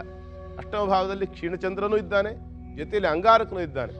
ಹಾಗಾಗಿ ಸ್ವಲ್ಪ ಪ್ರಾಣಾಪಾಯವಾಗ್ತಕ್ಕಂಥ ಸಾಧ್ಯತೆ ಕೆಲವರಿಗಿದೆ, ಎಲ್ರಿಗೂ ಅಲ್ಲ. ಗಾಬರಿ ಆಗೋದು ಬೇಡ. ಯಾಕೆ ಅಂತಂದರೆ, ಆ ಯೋಗ ಇರತಕ್ಕಂಥದ್ದು ಪೂರ್ಣವಾಗಿ ಚರರಾಶಿಯಲ್ಲಿ. ಹಾಗಾಗಿ ಶಾಶ್ವತವಾದಂಥ ಫಲ ಖಡಾಖಂಡಿತವಾಗಿ ಆಗುತ್ತೆ ಅಂತ ಹೇಳಲಿಕ್ಕೆ ಆಗೋಲ್ಲ. ಯಾಕೆ ಅಂತಂದರೆ, ಕುಂಭರಾಶಿಗೆ ಗುರು ದೃಷ್ಟಿ ಇದೆ. ಲಾಭ ಮತ್ತು ಧನಾಧಿಪತಿಯಾಗಿರ್ತಕ್ಕಂಥ ಗುರು ವಕ್ರನಾಗಿಯೇ ದೃಷ್ಟಿಕೊಳ್ಳಿ, ಶುಭನಾಗಿಯೇ ದೃಷ್ಟಿಕೊಳ್ಳಿ, ಶುಭ ಸ್ಥಾನದಲ್ಲಿದ್ದಾಗ ಪತನಾದಿ ಭಯಗಳು, ಬಿದ್ದು ಪೆಟ್ಟಾಗ್ತಕ್ಕಂಥದ್ದು, ವಾಹನಗಳ ಅಪಘಾತವಾಗ್ತಕ್ಕಂಥದ್ದು ಇತ್ಯಾದಿ ಯೋಗಗಳನ್ನು ಕೂಡ ನಾವಿಲ್ಲಿ ಗಮನಿಸಬೇಕಾಗತ್ತೆ. ಆದರೆ ಕರ್ಮಭಾವದಲ್ಲಿರ್ತಕ್ಕಂಥ ರವಿಯಿಂದಾಗಿ ಪ್ರಾಣಾಪಾಯ ಅಂತಕ್ಕಂಥದ್ದು ಖಂಡಿತವಾಗಿ ತಪ್ಪಲಿಕ್ಕೆ ಸಾಧ್ಯವಿದೆ. ಕಾರಣ ಏನು ಅಂದರೆ, ಮೃತ್ಯುಂಜಯನ ಆರಾಧನೆಯನ್ನು ಮಾಡಿದಾಗ. ಯಾಕೆ ಅಂತಂದರೆ, ಈಶ್ವರಂ ಭಾಸ್ಕರಂ ವಿಂದ್ಯಾತ್ ಅಂತ ಹೇಳ್ತಾರೆ. ಮೃತ್ಯುಂಜಯ ಸ್ವರೂಪ ಅಂತಕ್ಕಂಥದ್ದು ಈಶ್ವರ. ಹಾಗಾಗಿ ಮೃತ್ಯುಂಜಯನ ಆರಾಧನೆಯಿಂದಾಗಿ ಖಂಡಿತವಾಗಿ ಈ ಸಮಸ್ಯೆ ಅನ್ನುವಂಥದ್ದು ಪರಿಹಾರವಾಗುತ್ತೆ. ಅಪಘಾತ ಅಂತಕ್ಕಂಥದ್ದು, ಅಪಮೃತ್ಯು ಭಯ ಅಂತಕ್ಕಂಥದ್ದು ಖಂಡಿತವಾಗಿ ತಪ್ಪಿ ಹೋಗುತ್ತೆ. ಕೊನೆಯದಾಗಿ ಮೀನರಾಶಿ. ಮೀನರಾಶಿಯವರ ಯೋಗ ಫಲದ ಪ್ರಕಾರ ಸಾಂಸಾರಿಕವಾಗಿರ್ತಕ್ಕಂಥ ತಾಪತ್ರಯಗಳ ದಿನ, ಅಂದರೆ ಸ್ವಲ್ಪ ಕಚ್ಚಾಟವಿರ್ತಕ್ಕಂಥ ಯೋಗ. ಸಪ್ತಮ ಭಾವದಲ್ಲಿರ್ತಕ್ಕಂಥ ಪಂಚಮಾಧಿಪತಿ ಮತ್ತು ಧನಸ್ಥಾನಾಧಿಪತಿ ಅಥವಾ ಕುಟುಂಬ ಸ್ಥಾನಾಧಿಪತಿ ಯೋಗವನ್ನು ನೋಡಿದಾಗ ಮಕ್ಕಳ ವಿಚಾರವಾಗಿ ತಂದೆ ತಾಯಿಗಳು ಕಚ್ಚಾಡ್ತಕ್ಕಂಥದ್ದು. ನಮಗೆ ಹುಟ್ಟಿರ್ತಕ್ಕಂಥ ಹೆಣ್ಣು ಮಕ್ಕಳು, ಅದರಲ್ಲೂ ವಿಶೇಷವಾಗಿ ಹೆಣ್ಣು ಮಕ್ಕಳ ಸಂಬಂಧಿತವಾಗಿ ಅವರ ಚಟುವಟಿಕೆ, ಅವರ ವ್ಯವಹಾರಗಳಿಂದಾಗಿ ಅಥವಾ ಅವರ ವಿದ್ಯಾಭ್ಯಾಸದಲ್ಲಿ ತೋರಿಸ್ತಕ್ಕಂಥ ಒಂದು ಅಸಡ್ಡೆ. ಯಾಕೆಂದರೆ ಪಂಚಮಭಾವ ವಿದ್ಯೆಗೂ ಸಹ ಸಂಬಂಧಪಟ್ಟಿದ್ದು. ಮೀನರಾಶಿಯ ಪಂಚಮಾಧಿಪತಿ ಚಂದ್ರನೇ. ಹಾಗಾಗಿ ಮಕ್ಕಳ ವಿದ್ಯಾಭ್ಯಾಸ ಕುರಿತಂತೆ ತಂದೆ ತಾಯಿಗಳು ಕಚ್ಚಾಡ್ತಕ್ಕಂಥ ಒಂದು ಯೋಗ, ಶಶಿಮಂಗಳ ಯೋಗ, ಮಂಗಳನ ದೃಷ್ಟಿ ಇರತಕ್ಕಂಥದ್ದು ಮೀನರಾಶಿಗೆ. ಇಂತಹ ಸಂದರ್ಭವನ್ನು ತಪ್ಪಿಸ್ಕೊಳ್ಳೋದಕ್ಕಾಗಿ ಇರತಕ್ಕಂಥದ್ದು ದೇವತಾ ಆರಾಧನೆ ಅನ್ನುವಂಥದ್ದು, ಅಥವಾ ಈ ಸಮಸ್ಯೆಯಿಂದ ಹೊರಬರೋದಕ್ಕಾಗಿ ಇರತಕ್ಕಂಥದ್ದು ದೇವತಾ ಆರಾಧನೆ, ದತ್ತಾತ್ರೇಯ ಸ್ತೋತ್ರ, ದತ್ತಸ್ತವರಾಜವಾದಿ ಪಠನೆ ಅಲ್ಲದೆ ಗುರುಚರಿತ್ರೆ ಪಾರಾಯಣದಿಂದ ಕೂಡ ಈ ಸಮಸ್ಯೆ ಅನ್ನುವಂಥದ್ದು ಪೂರ್ಣವಾಗಿ ನಿವೃತ್ತಿ ಆಗುತ್ತೆ. ಈ ರೀತಿಯಾಗಿರ್ತಕ್ಕಂಥದ್ದು ಇವತ್ತಿನ ಯೋಗಫಲ. ಮೇಷದಿಂದ ಪ್ರಾರಂಭ ಮಾಡಿ ಮೀನರಾಶಿಯವರಿಗೆ 12 ರಾಶಿಗಳವರಿಗೂ ಸಹ ಆ ರೀತಿಯಾದ ನವಗ್ರಹಗಳ ಅನುಗ್ರಹವಾಗಲಿ, ಎಲ್ಲರೂ ಸುಖವಾಗಿರಲಿ ಅಂತ ಹೇಳಿ ಪ್ರಾರ್ಥನೆ ಮಾಡ್ಕೊಳ್ತೇವೆ. ಈ ದಿನ ದ್ವಾದಶ ರಾಶಿಗಳ ಯೋಗ ಫಲ ಹೇಗಿದೆ ಅಂತ ತಿಳಿಸ್ಕೊಟ್ಟಿದ್ದಕ್ಕೆ ಧನ್ಯವಾದಗಳು ಗುರೂಜಿ. ವೀಕ್ಷಕರಿಗೊಂದು ವಿರಾಮ, ವಿರಾಮದ ನಂತರ ಕಾರ್ಯಕ್ರಮ ಮುಂದುವರಿಯುತ್ತೆ. ವಿರಾಮದ ನಂತರ ಮತ್ತೊಮ್ಮೆ ತಮ್ಮೆಲ್ಲರಿಗೂ ಪ್ರೀತಿಯ ಸ್ವಾಗತ. ನೀವು ನೋಡ್ತಾ ಇದ್ದೀರಾ ಮಹರ್ಷಿ ದರ್ಪಣ ಪವರ್ಡ್ ಬೈ ವಾಸು ಅಗರಬತ್ತಿ ಕಾರ್ಯಕ್ರಮವನ್ನು. ಈ ದಿವಸ ಗುರೂಜಿಯಿಂದ ವಿವಾಹದ ಬಗ್ಗೆ ತಿಳ್ಕೊತಾ ಇದ್ವಿ. ಬನ್ನಿ ಆ ವಿಚಾರವಾಗಿ ಮತ್ತಷ್ಟು ಗುರೂಜಿಯಿಂದ ತಿಳ್ಕೊಳ್ಳೋಣ. ಗುರೂಜಿ, ವಿವಾಹ ಮುಹೂರ್ತದ ಬಗ್ಗೆ ನೀವು ತಿಳಿಸ್ಕೊಡ್ತಾ ಇದ್ರಿ. ಎಷ್ಟು ಮಟ್ಟಿಗೆ ಯಾವುದನ್ನ ಮುಹೂರ್ತ ಅಂತ ಹೇಳ್ತೀವಿ, ಎಷ್ಟು ಮಟ್ಟಿಗೆ ಅದು ಪ್ರಾಮುಖ್ಯತೆಯನ್ನು ವಹಿಸುತ್ತೆ ಅಂತ. ಧಾರೆ ಸಮಯವನ್ನು ಮುಹೂರ್ತ ಅಂತ ಹೇಳ್ತಾರೆ. ಧಾರೆ ಹಾಕೋದು ಬಹಳ ಮುಖ್ಯ ಆಗುತ್ತೆ ಅಂತ ಹೇಳಿದ್ರಿ. ಈಗ ಕೆಲವು ಕಡೆ ಧಾರೆ ಹಾಕುವಾಗ ಆ ಹಾಲನ್ನು ಹಾಕ್ತಾರಲ್ಲ, ಎಲ್ಲರೂ ಸಂಬಂಧಿಕರು, ಬಂಧು ಬಳಗ, ಸ್ನೇಹಿತರು ಪ್ರತಿಯೊಬ್ಬರು ಬಂದು ಹಾಲು ಹಾಕುವಂತಹ ಪದ್ಧತಿಗಳನ್ನ ನಾವು ನೋಡಿದ್ದೀವಿ. ಅದು ಎಷ್ಟು ಮಟ್ಟಿಗೆ ಸರಿ? ನಿಮ್ಮ ಪ್ರಕಾರ ಧಾರೆ ಎರೆಯೋದು ಯಾರಾಗಿರ್ಬೇಕು, ಯಾರು ಧಾರೆಯನ್ನು ಹಾಕಿಸ್ಕೋಬೇಕು? ಹಾಗೆಯೇ ಆ ಒಂದು ಮುಹೂರ್ತ ಒಂದು ವೇಳೆ ತಪ್ಪಿ ಹೋದ್ರೆ ಏನು ತೊಂದರೆಗಳಾಗತ್ತೆ, ಅದ್ರ ಪರಿಹಾರ ಏನು ಅಂತ ತಿಳಿಸ್ಕೊಡಿ. ಮುಹೂರ್ತ ಅಂತಂದ್ರೆ 1.5 ಗಂಟೆ 2 ಗಂಟೆ ಟೈಮ್ ಎಲ್ಲ ಇರೋದಿಲ್ಲ.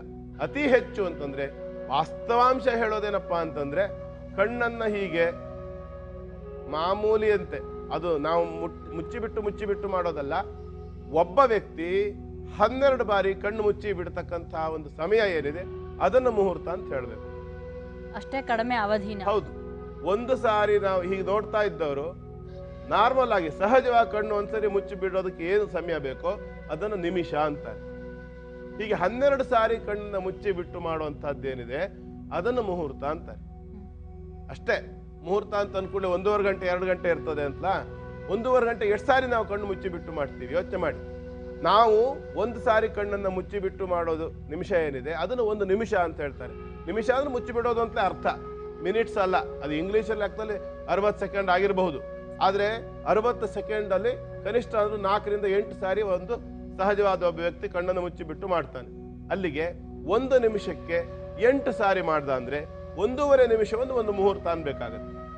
ಅಂದ್ರೆ ಮುಹೂರ್ತ ಕಾಲ ಅನ್ನುವಂತಹದ್ದು 1.5 ನಿಮಿಷ ಇರುತ್ತೆ. ಹಾಗಾಗಿ 1.5 ನಿಮಿಷವನ್ನ ನಾವು ಉಪಯೋಗಿಸತಕ್ಕಂಥದ್ದು ಅಥವಾ ಅದನ್ನು ಬಳಸತಕ್ಕಂಥದ್ದು ಕಷ್ಟವಾಗತ್ತೆ.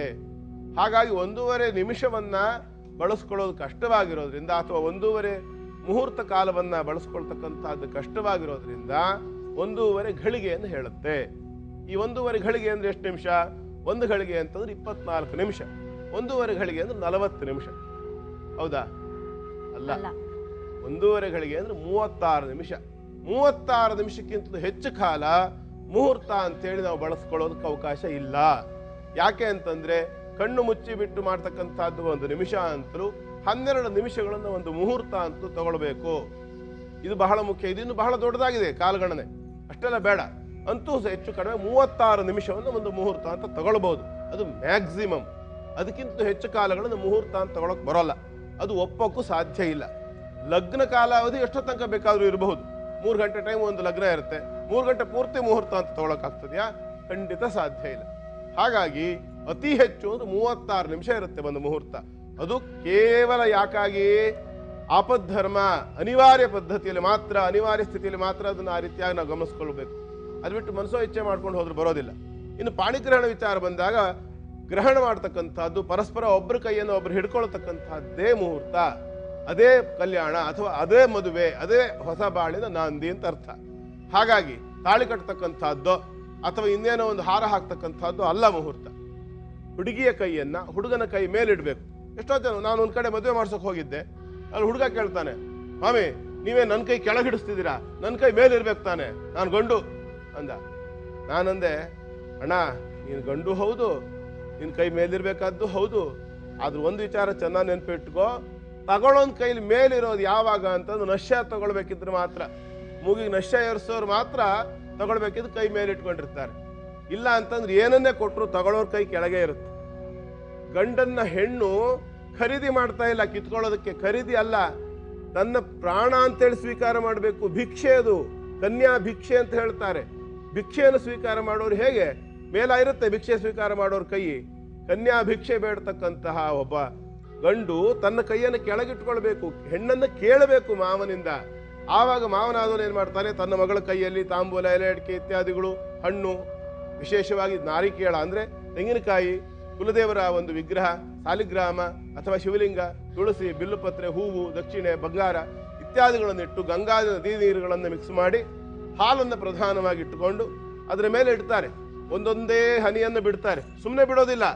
ತಾಯಿ ಆಗಿರ್ತಕ್ಕಂಥವಳು ಆ ಮಗಳನ್ನು ಹಡ್ದವಳು, ಅವಳು ನೀರನ್ನು ಹಾಕಬೇಕು, ಅವಳು ಹಾಲನ್ನು ಹಾಕಬೇಕು. ಅದನ್ನ ಯಜಮಾನನಾಗಿರ್ತಕ್ಕಂಥವನು ತನ್ನ ಕೈಯ ಮುಖಾಂತರವಾಗಿ ಆ ತೆಂಗಿನಕಾಯಿ ಮೇಲೆ ಬಿಡಬೇಕು. ಆ ತೆಂಗಿನಕಾಯಿ ಮೇಲೆ ಬಿದ್ದಂತಹ ಆ ಹಾಲು ತೆಂಗಿನಕಾಯಿಯನ್ನ ಪೂರ್ಣವಾಗಿ ಒದ್ದೆ ಮಾಡಿಕೊಂಡು ಬಂದು ಹುಡುಗಿಯ ಕೈಗೆ ತಾಗಿ ಅಲ್ಲಿಂದ ಕೆಳಗಿರ್ತಕ್ಕಂಥ ಹುಡುಗನ ಕೈಗೆ ಬೀಳ್ಬೇಕು. ಇದು ಕ್ರಮ. ಇದಿಷ್ಟು ಕ್ರಮವಾಗಿ ನಡೆದಾಗ ಏನಾಗುತ್ತೆ ಅಂತಂದ್ರೆ, ಇಲ್ಲೂ ಬಹಳ ಮುಖ್ಯವಾಗಿ ತಿಳ್ಕೊಳ್ಬೇಕು. ಒಂದು ಪರಮಾತ್ಮನ ಸಾಕ್ಷಿಯಾಗಿ, 2 ಹಗಲು ರಾತ್ರಿಗಳ ಸಾಕ್ಷಿಯಾಗಿ, 3 ದೇವತೆಗಳು, ತ್ರಿಮೂರ್ತಿಗಳ ಸಾಕ್ಷಿಯಾಗಿ, 4 ವೇದಗಳ ಸಾಕ್ಷಿಯಾಗಿ, 5 ಪಂಚಭೂತಗಳ ಸಾಕ್ಷಿಯಾಗಿ, 6 ಋತುಗಳ ಸಾಕ್ಷಿಯಾಗಿ, 7 ಮಾತೃಕೆಯರ ಸಾಕ್ಷಿಯಾಗಿ, 8 ವಸುಗಳ ಸಾಕ್ಷಿಯಾಗಿ, 9 ಗ್ರಹಗಳ ಸಾಕ್ಷಿಯಾಗಿ, 10 ದಿಕ್ಕುಗಳ ಸಾಕ್ಷಿಯಾಗಿ, 11 ರುದ್ರರ ಸಾಕ್ಷಿಯಾಗಿ, 12 ಆದಿತ್ಯರ ಸಾಕ್ಷಿಯಾಗಿ, ಹೇಳ್ತಾ ಹೋದ್ರೆ ಒಟ್ಟು 16 ಇದೆ. ಈ ತರ ಅಷ್ಟು ಸಾಕ್ಷಿಯಾಗಿ, ಕುಲದೇವರ ಸಾಕ್ಷಿಯಾಗಿ ಈ ಹುಡುಗಿಯನ್ನ ನಾನು ನಿನಗೆ ದಾರಿ ಎರಿತಾ ಇದ್ದೀನಿ ಅಂತಾನೆ ತಂದೆ. ಇದೆಲ್ಲ ಬಹಳ ದೊಡ್ಡದಾಗಿದೆ. ಯಾರು ಹೇಳಿಸ್ತಾರೆ ಇವತ್ತು? ಪ್ರಧಾನವಾಗಿ ಇರ್ತಕ್ಕಂಥದ್ದೇ 3 ಮಾತು. ಅದನ್ನೇ ಹೇಳಿಸೋದಿಲ್ಲ, ಎಷ್ಟೋ ಕಡೆಯಲ್ಲಿ ಹೇಳಿಸೋದಿಲ್ಲ. ಸುಮ್ಮನೆ ದಾರಿ ನೀರು ಒಯ್ದ ಏನೋ ಒಂದು ಹೇಳ್ದ, ಮುಗಿದೋಯ್ತು. ಏನ್ ಹೇಳ್ತಾರೆ? ಶಾಂತಿರಸ್ತು, ಪುಷ್ಟಿರಸ್ತು, ತುಷ್ಟಿರಸ್ತು, ವೃದ್ಧಿರಸ್ತು, ಅವಿಘ್ನಮಸ್ತು, ಆಯುಷ್ಯವಸ್ತು, ಆರೋಗ್ಯಮಸ್ತು, ಸ್ವಸ್ಥ್ಯಸ್ತು, ಶಿವಂಕರ್ಮಾಸ್ತು, ಕರ್ಮಸಿದ್ಧಿರಸ್ತು, ಇಷ್ಟ ಸಂಪನ್ನಸ್ತು, ಪುತ್ರ ಸಂಪನ್ನಸ್ತು, ಅಹರ ಅಹರ ಅಭಿವೃದ್ಧಿರಸ್ತು ಇತ್ಯಾದಿ ಮಾತುಗಳನ್ನು ಹೇಳಬೇಕು ತಂದೆ ಆದಂಥವನು. ಇದೆಲ್ಲ ಹೇಳಿಬಿಟ್ಟು ಆ ನಂತರದಲ್ಲಿ ಆ ಹುಡುಗಿಯ ಕೈಯನ್ನು ಹಿಡ್ಕೊಂಡು, ಬಲಗೈಯನ್ನು ಹಿಡ್ಕೊಂಡು ಹುಡುಗನ ಬಲಗೈ ಮೇಲೆ ಇಡಬೇಕು. ನನ್ನ ಪ್ರಾಣಕ್ಕೆ ಪ್ರಾಣಳಾಗಿರ್ತಕ್ಕಂಥ ಮಗಳನ್ನ ನಾನು ನಿನಗೆ ಒಪ್ಪಿಸ್ತಾ ಇದ್ದೀನಿ, ತಗೋ. ಪ್ರತೀಕ್ಷ ಚೈನಾಂ ಭದ್ರಂತೆ ಪಾಣಿಂಗ್ರಣ್ಯ ವಿಶ್ವಪಾಣಿನ. ನಿನ್ನ ಕೈಯಿಂದ ಈಕೆಯ ಕೈಯನ್ನು ಭದ್ರವಾಗಿ ಹಿಡ್ಕೊಳ್ಳೋದು ಅಂದ್ರೆ ಹೇಗೆ ಹಿಡ್ಕೋಬೇಕು? ಜವಾಬ್ದಾರಿ ವಹಿಸ್ಕೋ. ಇಷ್ಟು ವರ್ಷ ನಾನು ಇವಳನ್ನು ಸಾಕಿದ್ದೇನೆ, ವಿದ್ಯಾವಂತಳನ್ನಾಗಿ ಮಾಡಿದ್ದೇನೆ, ಬುದ್ಧಿವಂತಳಾಗಿ ಬೆಳೆಸಿದ್ದೇನೆ. ಮುದ್ದಿನಿಂದ ಏನೋ ಸಣ್ಣ ಪುಟ್ಟ ತಪ್ಪುಗಳನ್ನು ಮಾಡಿದ ಕೂಡಲೇ ಹೊಡಿಬೇಡ, ಬಡಿಬೇಡ, ಅವಳಿಗೆ ಹಿಂಸೆ ಕೊಡಬೇಡ. ಅವಳನ್ನ ನಾನು ಎಷ್ಟು ಮುದ್ದಾಗಿ ನೋಡ್ಕೊಂಡಿದ್ದೀನೋ ನೀನು ಅಷ್ಟೇ ಗೌರವದಿಂದ ನೋಡ್ಕೋ, ಪ್ರೀತಿಯಿಂದ ನೋಡ್ಕೋ. ಅವಳಿಗೆ ಬೇಕಾಗಿರ್ತಕ್ಕಂಥ ಎಲ್ಲ ಸವಲತ್ತುಗಳನ್ನು ಕೊಡು ಇತ್ಯಾದಿಗಳನ್ನು ಹೇಳುವಾಗ ಅವನ ಹತ್ರ ಭಾಷೆಯನ್ನು ತಗೊಳ್ಬೇಕು ಅಂತ ಹೇಳಿ ಭಾಷೆ ಕೊಡ್ತಾರೆ. ಭಾಷೆ ಕೊಟ್ಟಾಗ ಏನ್ ಹೇಳ್ತಾರೆ? ಧರ್ಮೇಚ ಅರ್ಥೇಚ ಕಾಮೇಚ ನಾತಿ ಚರಿತವ್ಯಾತ್ವಯೇಯಂ ಅಂತ ಹೇಳುತ್ತೆ. ಧರ್ಮ ಕಾರ್ಯ ಮಾಡೋದಿದ್ರೆ, ಯಾವುದೇ ಪೂಜೆ ಪುನಸ್ಕಾರ, ಹೋಮ ಹವನ ಏನೇ ಮಾಡೋದಿದ್ರು ಇವಳನ್ನ ಜೊತೆಲಿ ಇಟ್ಕೊಂಡು ಮಾಡು. ನಾತಿ ಚರಿತವ್ಯಂ ಅಂತ ಹೇಳ್ತಾಗ ಹುಡುಗನ ಹತ್ರ ಹೇಳಿಸ್ತಾರೆ, ನಾತಿ ಚರಾಮಿ ಅಂತ ಅವನು ಹೇಳ್ಬೇಕು. ಆಯ್ತು, ನೀವು ಹೇಳ್ದಂಗೆ ಕೇಳ್ಕೊಳ್ತೀನಿ, ಹಾಗೆ ನೋಡ್ಕೊಳ್ತೀನಿ ಹುಡುಗಿನ. ಆಮೇಲೆ ಪುನಃ ಮತ್ತೆ ಹೇಳ್ತಾರೆ, ಧರ್ಮೇಚ ಅರ್ಥೇಚ ಕಾಮೇಚ ನಾತಿ ಚರಿತವ್ಯಾತ್ವಯಂ, ಮತ್ತವನ್ ನಾತಿ ಚರಾಮಿ 3 ಸಾರಿ ಹೇಳಿಸ್ತಾರೆ.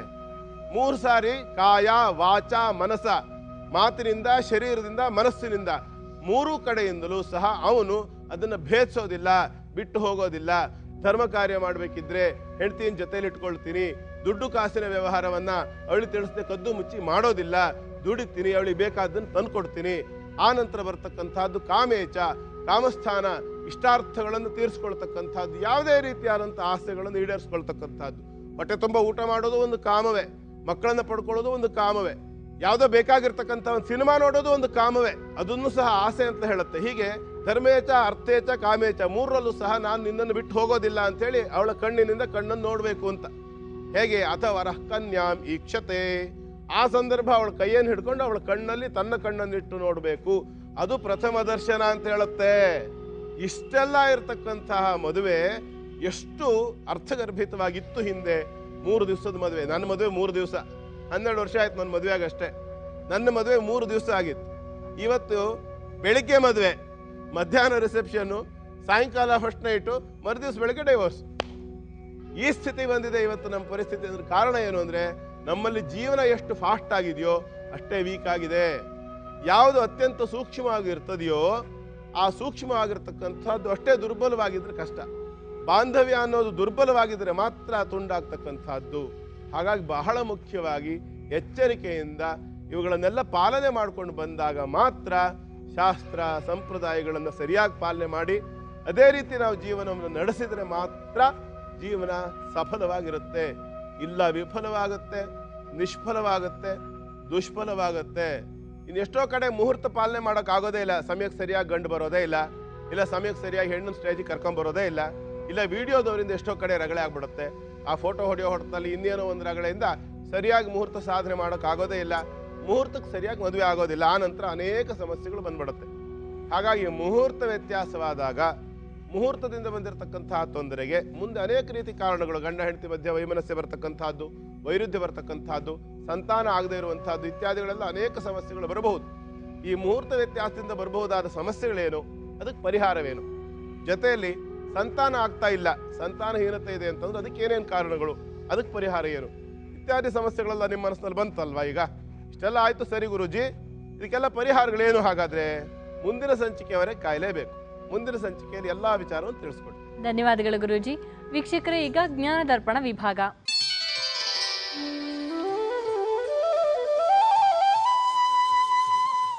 ಗುರೂಜಿ, ಇವತ್ತಿನ ಪ್ರಶ್ನೆ ವಿವಾಹಕ್ಕೆ ಸಂಬಂಧಪಟ್ಟಂತಹ ಪ್ರಶ್ನೆನೇ. ವಿವಾಹದಲ್ಲಿ ಅಗ್ನಿ ಅನ್ನೋದು ಇದ್ದೇ ಇರುತ್ತೆ. ಅಗ್ನಿ ಸಾಕ್ಷಿ ಅಂದ್ರೆ ಏನು ಗುರೂಜಿ? ಬಹಳ ದೊಡ್ಡದಾಗಿ ಇದ್ರ ವಿವರಣೆ ಕೊಡ್ಬೇಕಾಗತ್ತೆ, ಅದನ್ನ ಮುಂದಿನ ಸಂಚಿಕೆಯಲ್ಲಿ ನಾನು ಕೊಡ್ತೀನಿ. ಅಗ್ನಿ ಸಾಕ್ಷಿ ಅಂತಂದ್ರೆ ಏನು ಅಂತಂದ್ರೆ ತ್ರಿಕರಣ ಪೂರ್ವಕವಾಗಿ ಅಂದ್ರೆ ಕಾಯ ವಾಚ ಮನಸ್ಸ ಅಗ್ನಿಯನ್ನು ಸಾಕ್ಷಿಯಾಗಿ ಭಾವಿಸೋದು, ಅಂದ್ರೆ ಪವಿತ್ರವಾಗಿ ಇಟ್ಕೊಳ್ಳೋದು ಅಂತ ಅರ್ಥ. ಅಗ್ನಿಯ ಸಾಕ್ಷಿ ಅಂದ್ರೆ ಅಗ್ನಿ ಉರದಲ್ಲಿ ಯಾವುದೇ ರೀತಿಯಾದಂತಹ ಮೈಲಿಗೆ ಇರೋದಿಲ್ಲ. ಅದೇ ರೀತಿಯಲ್ಲಿ ಅಗ್ನಿ ಸಾಕ್ಷಿ ಅಂತಂದ್ರೆ ಪಾವಿತ್ರ್ಯತೆ ಅಂತ ಅರ್ಥ, ಪವಿತ್ರವಾಗಿರೋದು ಅಂತ ಅರ್ಥ. ಗುರೂಜಿ, ನೀವು ಈ ಒಂದು ಎಲ್ಲ ವಿಚಾರವನ್ನು ತಿಳಿಸ್ಕೊಡ್ತಾ ಇದ್ರೆ ಇನ್ನಷ್ಟು ತಿಳಿಬೇಕು ಅಂತ ಅನ್ಸುತ್ತೆ, ಆದರೆ ಸಮಯದ ಅಭಾವದಿಂದ ಸಾಧ್ಯ ಆಗೋದಿಲ್ಲ. ಮುಂದಿನ ಸಂಚಿಕೆಯಲ್ಲಿ ದಯವಿಟ್ಟು ವಿವಾಹದ ಬಗ್ಗೆ ಮತ್ತಷ್ಟು ವಿಚಾರವನ್ನು ನಮ್ಮ ಎಲ್ಲ ವೀಕ್ಷಕರಿಗೆ ತಿಳಿಸ್ಕೊಡಿ ಗುರೂಜಿ. ಹಾಗೆಯೇ ಈ ದಿನದ ನಿಮ್ಮ ಎಲ್ಲ ಮಾರ್ಗದರ್ಶನಕ್ಕೆ ಧನ್ಯವಾದಗಳು. ಸರ್ವೇ ಜನ ಸುಖಿನೋ ಭವಂತು ಮಾ ಕಶ್ಚಿತ್ ದುಃಖ ಭಾಗ್ ಭವೇತ್. ಪ್ರಪಂಚದಲ್ಲಿರ್ತಕ್ಕಂಥ ಎಲ್ಲರಿಗೂ ಭಗವಂತ ಒಳ್ಳೆಯದನ್ನೇ ಮಾಡಲಿ, ಯಾರೊಬ್ಬರಿಗೂ ಕೆಟ್ಟದ್ದನ್ನು ಮಾಡದೇ ಇರಲಿ ಅಂತ ಅವನನ್ನು ಕೇಳ್ಕೊಳ್ಳಿ. ವೀಕ್ಷಕರೇ, ಮುಂದಿನ ಸಂಚಿಕೆಯಲ್ಲಿ ವಿವಾಹದ ಮುಹೂರ್ತ ಒಂದು ವೇಳೆ ತಪ್ಪಿ ಹೋದರೆ ಏನೆಲ್ಲ ತೊಂದರೆಗಳು ಎದುರಾಗುತ್ತೆ, ಅದರಿಂದ ಹೇಗೆ ನಾವು ಹೊರಬರಬೇಕು ಅನ್ನೋದನ್ನು ಗುರೂಜಿ ತಿಳಿಸ್ಕೊಡ್ತಾರೆ. ಹಾಗೆಯೇ ಒಂದು ವೇಳೆ ವಿವಾಹದ ಮುಹೂರ್ತ ತಪ್ಪೋದಕ್ಕೂ ಸಂತಾನಹೀನತೆಗೂ ಏನಾದರೂ ಸಂಬಂಧ ಇದೆಯಾ, ಆ ರೀತಿ ಇದ್ದರೆ ಆ ಒಂದು ಸಮಸ್ಯೆಗೂ ಕೂಡ ಪರಿಹಾರ ಏನು ಅಂತ ಗುರೂಜಿ ನಮಗೆ ತಿಳಿಸ್ಕೊಡ್ತಾರೆ. ಇವತ್ತು ಇಲ್ಲಿಗೆ ನಮ್ಮ ಈ ಕಾರ್ಯಕ್ರಮವನ್ನು ಮುಗಿಸುವಂಥ ಸಮಯ ಆಗ್ತದೆ. ಮತ್ತೆ ನಿಮ್ಮ ಭೇಟಿ ಮುಂದಿನ ಸಂಚಿಕೆಯಲ್ಲಿ. ನಮಸ್ಕಾರ.